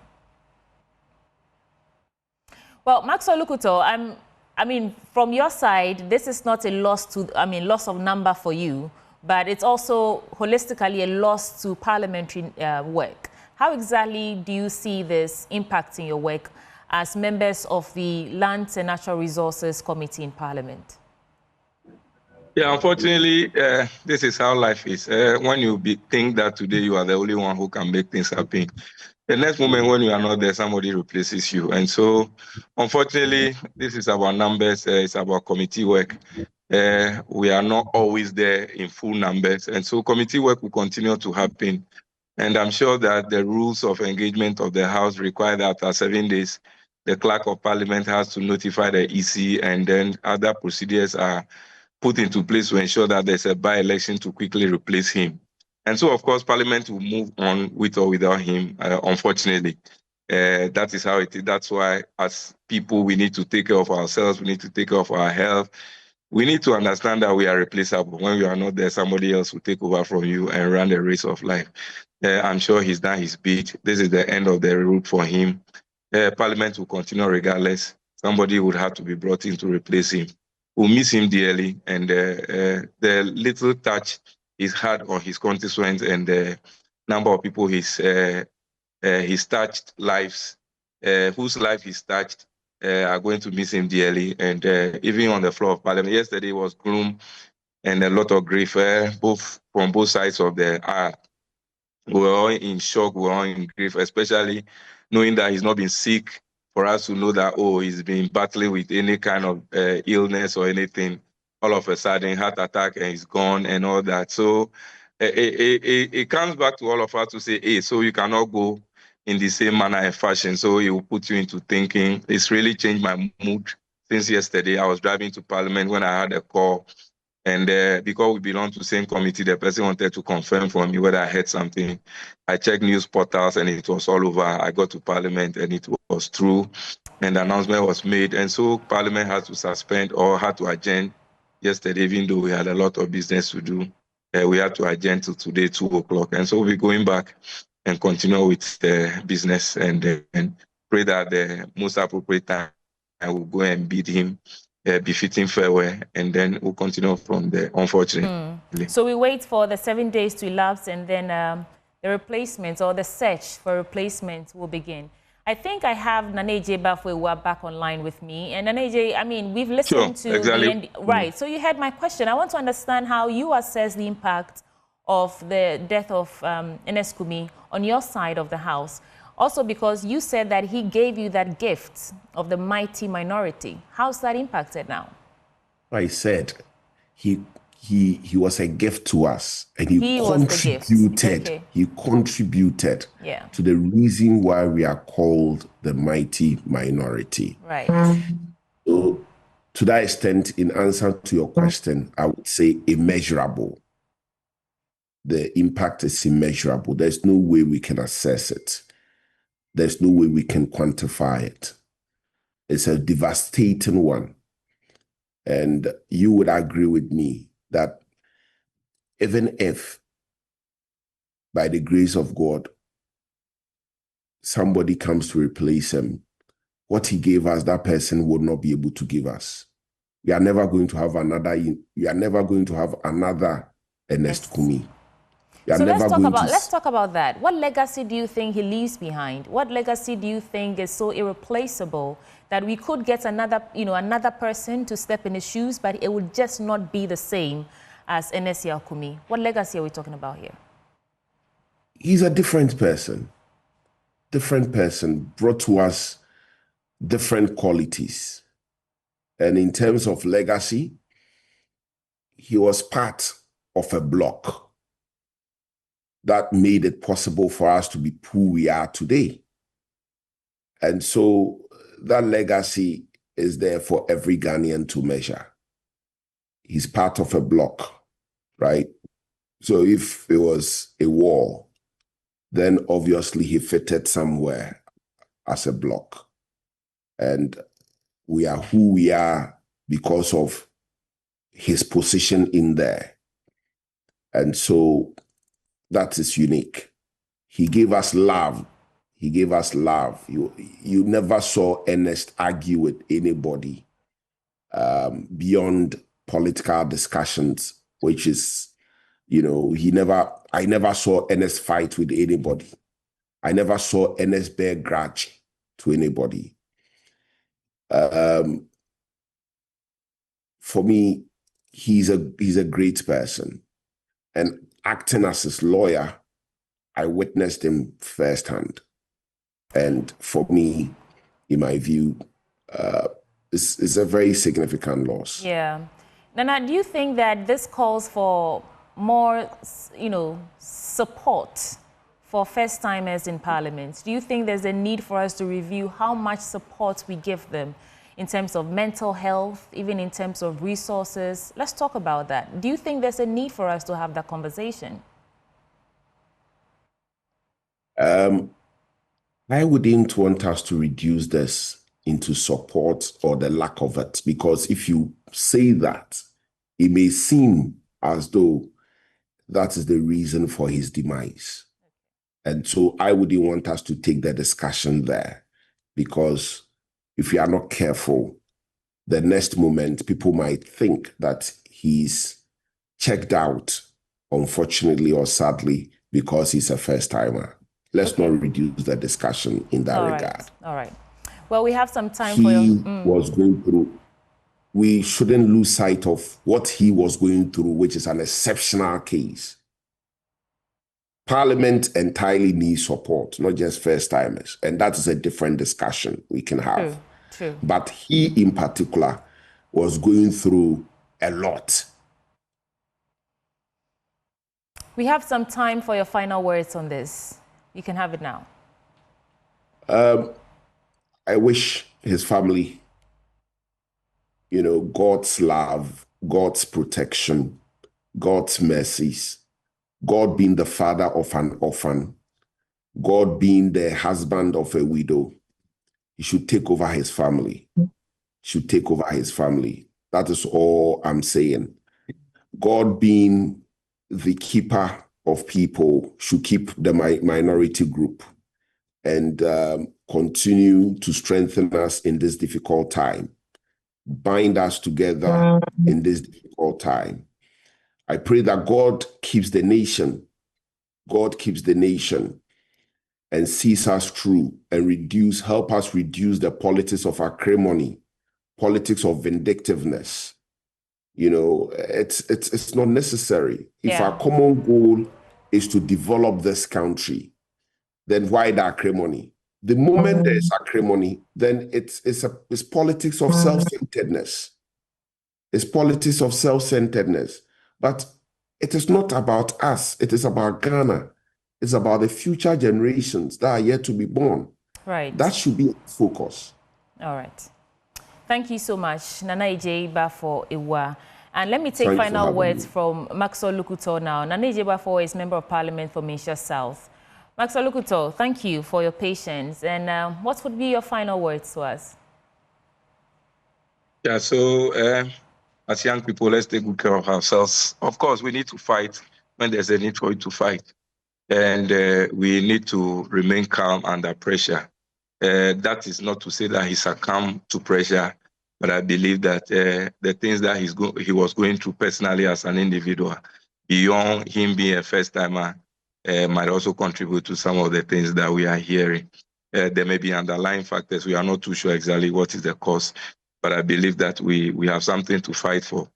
My prayer is that, like I said earlier, he is a guy who wants to take Akwetia out of the news, usually when it comes to elections. And so I pray that after his death now, Akwetia should continue to remain on the path on which Ernest Kumi has brought it. He's a calm person. He wanted everything to be calm. The elections, Akwetia should not continuously be a flashpoint. And I believe that gradually we should be able to draw away this fight, this acrimony in elections generally throughout the country, so that when we get to elections, people will not be sitting on tenterhooks. It should be a normal process we go through, and then Ghana will continue to remain one piece. I pray that his soul finds peace before his maker and his family. Terrible one, terrible, terrible, terrible. Yesterday I had a junior brother, and it was a terrible one. I pray that God himself will take care of the mother who fell sick shortly after he heard about the news yesterday. This morning we hear she's doing better. We pray that God himself shall grant him repose. And Akwetia constituency, God should continually guide and make sure that they get a good replacement to take off from where he's ended. May God himself take care of us as young people and as parliamentarians who represent our constituents. And may we continue to do our best to serve our motherland, Ghana. Thank you, Maxwell Lukuto. He's Member of Parliament for South Tomu. And may the souls of the faithful departed rest now and abide under the shadows of the Almighty. This has been Remembering Ernest Kumi on the AM show. I'll be right back.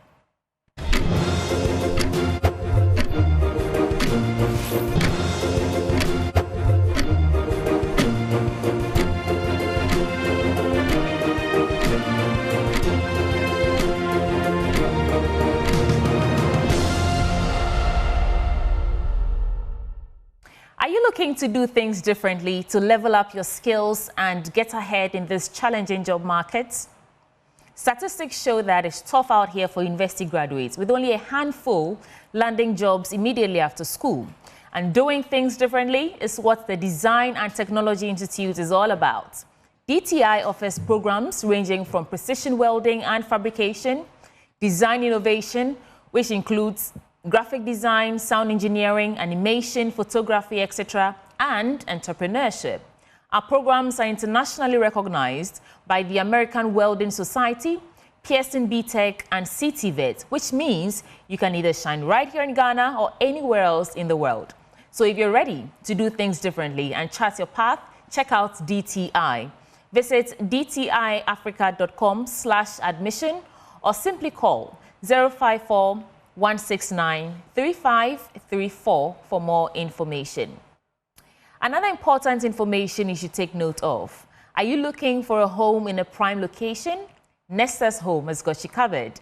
Our properties in Tema Community 26, just behind the Palace Mall, offer a serene atmosphere, easy access to transportation routes and social amenities.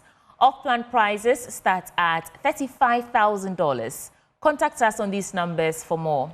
053-101-4440 or 053-101-4447. You can also visit our website at www.nestas.com.gh. And now, let's talk about the National Science and Maths Quiz. Right after that, we'll pick your calls, so stay close to your TV set. But now, National Science and Maths Quiz. Well, I'm taking you straight to the Upper West region for us to take a look at a wrap of the qualifiers and who emerged winner. Collins Frimpong reports.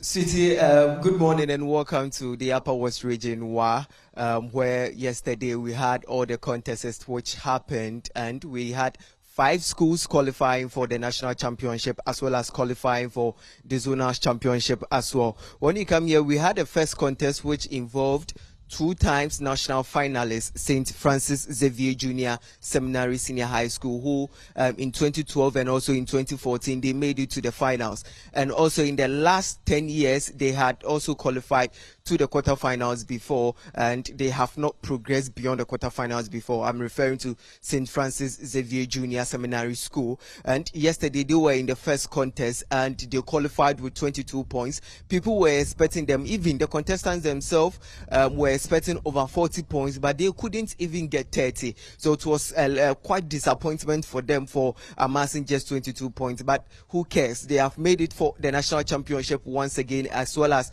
the zonal championship again. The second contest was also involved Canton Senior High School, Queens of Peace, as well as Dafiama Senior High School.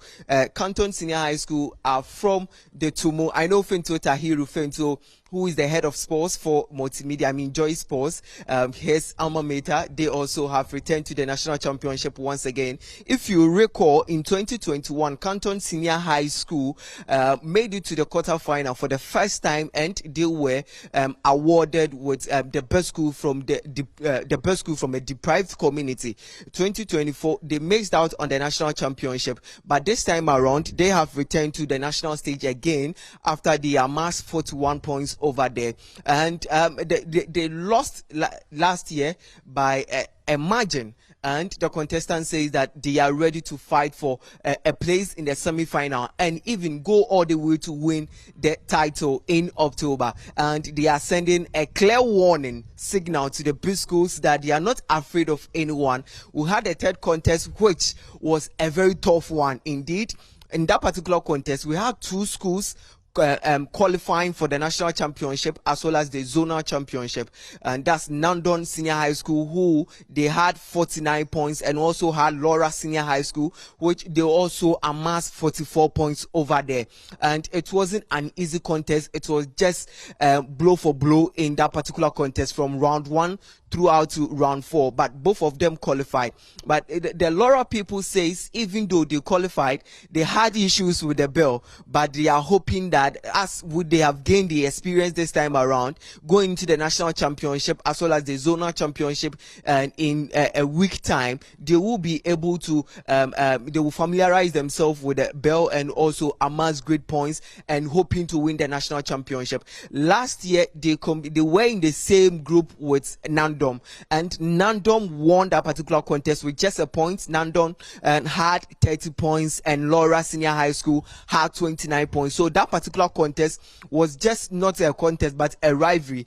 Both of them wanted to get that bragging right, but they all had that particular slot or spot for the national championship. And the last contest of the day was our very own Rafik Salam. When you come here, Rafik is that popular. If you mention his name and he says Rafik Salam, wow, everybody is going to know who Rafik Salam is. We got to our lodge and we asked about Rafik Salam, and everybody mentioned that yes, they know him. His school, his alma mater, was Senior High School, were in contest 4, and they also qualified for the national championship. For them, the interesting part when it comes to the WA contest was the fact that they brought 2 guys who they had no biology experience on the stage, and even though they are science students, they are ICT students. They've been doing ICT as an elective subject, and so how were they able to hack this particular biology questions? Because when you got to the rounds where they were supposed to pick all the biology questions, they were answering them. So it was later I found out that they are not biology students, but they are rather ICT elective students. What they told me is that even though they have not studied biology before, they have been able to study it on their own. So they went through the past questions and looked at the trends that how the questions have been going, and they also learned that on their own, and that helped them to secure a national championship slot with over they secured that with a maximum of 47 points in that particular group where Kalio Senior High Technical School also had 27, and St. Francis Girls Senior High School also had 27. So WA Senior High School, they are regulars of this particular national championship. Every day or every year, most of the time they've been qualifying. Last year they were there, last 3 years they were there, but this time around the most interesting part part and the fascinating part was the fact that they brought guys who do not have biology background, and speaking with them, they sound very confident. They say that they will be going to the national stage and hoping to bypass the quarterfinal stage and win the national championship over there. So they are not afraid of the likes of Mfansepem, who are current champions, and also Prempeh College, Presec, who they have won before St. Augustus. They claim that those schools and those contestants that they will be bringing, they do not have two hairs. They all have single hairs, just like them. So they will be doing that, and they will be hoping to win the national championship as well as the zonal championship. The zonal championship for the Upper West, Upper East, and the Northern region will be happening between the date of 17th and the 18th of July. That is when that particular national zonal championship will be happening. Today there will be no contest in the Upper West and also Upper East. Tomorrow we will be traveling from here. I mean, the team will be traveling from here, heading to Boga to continue with the contest over there. Reports, and of course we're shouting out to Rafiq Salam from Wahab because he's the famous one. Thank you, Collins Frimpong, coming all the way from the Upper West region, giving us the highlights of how the regional qualifiers went. It's time now for us to pick your calls. This is the Have Your Say segment on the AM show. You want to call us, the phone lines will be on your screens any moment. Share your thoughts with us. It could be sharing messages on the passing of Ernest Kumi. It could also be the conversations we had from the news review segment to our big stories, the ongoing industrial action and the division between TEWU GH and TEWU TUC. And of course, what we just discussed, the National Science and Maths quiz and everything in between. It's time for you to call me now and share your thoughts with me. I do want to bring some things to your attention. I understand we have our very first caller. Okay. So there's a lot happening that I think you should also call us and let's hear your thoughts on. When it comes to this appointment of the woman who used to be the, well, Kojo Poku says she was not an aide, but was working in the office of the vice president. I think on the lighter notes, we should talk about it. How easily it is for people to jump ships and be rewarded for it. I found it really intriguing, and I'm curious to know what you guys think about it as well. But now I have my first caller. Good morning. Good morning. What's your name? This is Abdul Gani Umanka. Oh. Calling you from Savannah region. Yes, Abdul Gani, you're regular. What's on your mind this morning? Yes. Within these days, I tried the line, I couldn't get it. But good morning to you and good morning to your viewers out there. And the issue of Ernest Kumi, we are just praying God should forgive him. Far as he has passed away, God should forgive him. But the issue of what is the name? Rusin, the one that President Mahama appointed 1 week defective to NDC. You see, it's not about giving the person appointment, but how you can play or you just see your party boys and girls. You just underrate what they did for good 8 years in opposition for your political party. That is what you did to your political party, grassroots. Someone who just defected 1 week to general election to your party, you are giving the person a big deputy ministerial appointment. You see, sweetie, what we are saying is they should be careful with her. Well, Gani, I just want to correct you, though. She's a presidential staffer, not a minister. But the whole senior presidential staffer is equally to deputy ministerial position. Because you have a VA, you have a police guy, you have a bungalow. So it's equal to that. But having said that, you see, they should be careful with her. The way she betrayed Dr. Baumia as a secretary or one of the secretary at the Dr. Baumia office, they should be careful with her. But what we are saying is that the young boys and girls in NDC, they should come out and fight for their rights because they have suffered for NDC in good 8 years in opposition. Today, they are telling you people that you don't qualify to get such appointment. You are constituency secretary. You are youth organizer. You are organizer. Ganyu, thank you for calling. We have to let other people get a word in. Ganyu, thank you so much for calling. And I see the sense in the points you just raised. I saw a post from Special Aide to the President, Joyce Bawa Mokhtari, and under the post, many people were commenting along the same lines of the argument you are making, that what happens to the NDC sympathizers, those who campaigned, and those who thought that they could also lobby for a position like this to reward someone who deferred or someone who, according to Kojo Poku, was booted out, was sacked, and who came to your camp, and to reward that person with a position like that, it looks some way. So yeah, thank you for calling. We have our next caller from Tamale. Good morning. Please tell me your name. Do I have my next caller online with me? Good morning. Hi, what's your name? Idris from Tamale. Hi, Idris. What's on your mind? I want to comment on the passing of the NPP MP, inshallah. We wish the family, our condolences to the family as well. But on the side of the appointment given to the NPP sympathizer, the former NPP sympathizer, even though myself I'm sympathizing with the NDC, but to be honest with you, that is not fair to we, the grassroots of the NDC, to be honest with you. Because people, the grassroots, some of them have lobbied to the extent to get this particular position this state is just getting.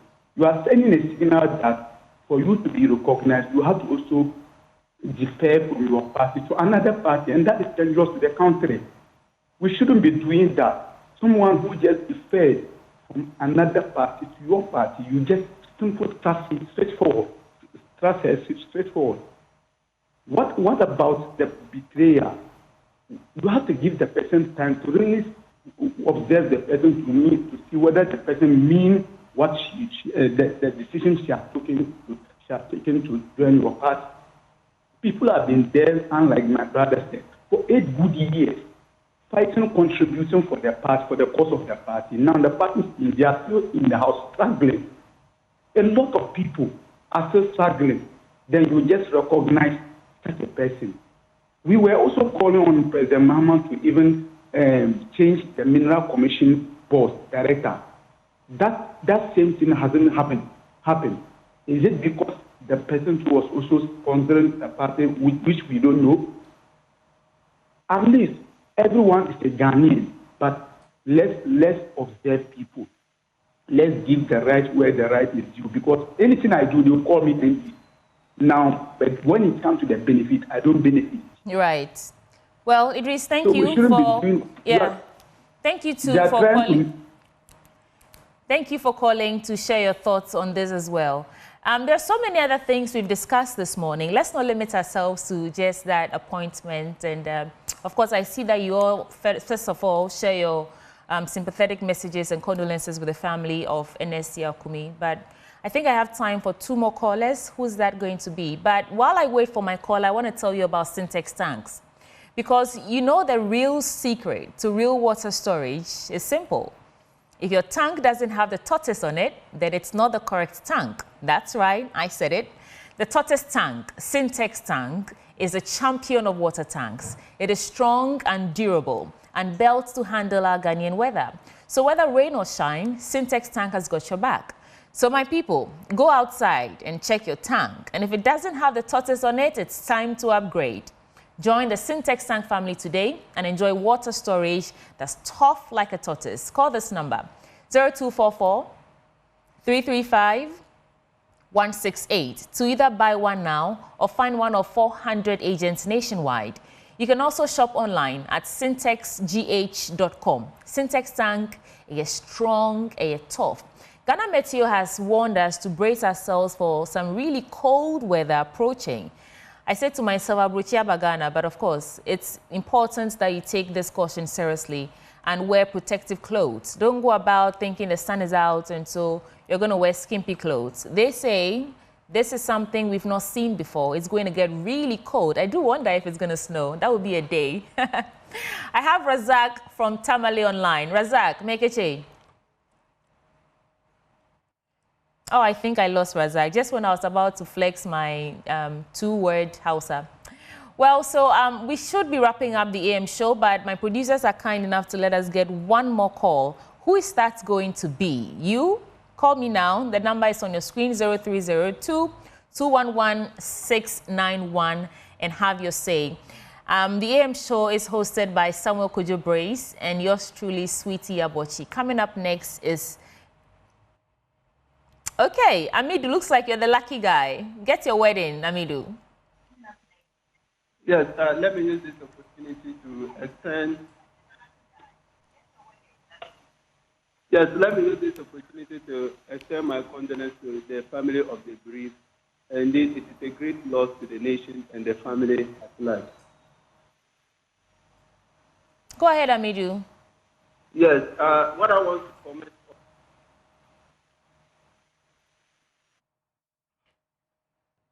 I think Amidu is listening to himself on the TV set. Unfortunately, that's our time. So thank you so much for calling. Thank you to all those who tune in. I've seen your comments on our Facebook and all social media platforms. Tomorrow, you can join the conversation. We are Joy News on TV, the AM show across all social media platforms. Like I said, my name is Sweetie Abochi. And guess who serves you News Desk coming up next? Samuel Kojo Brace. Please stay. Bye for now.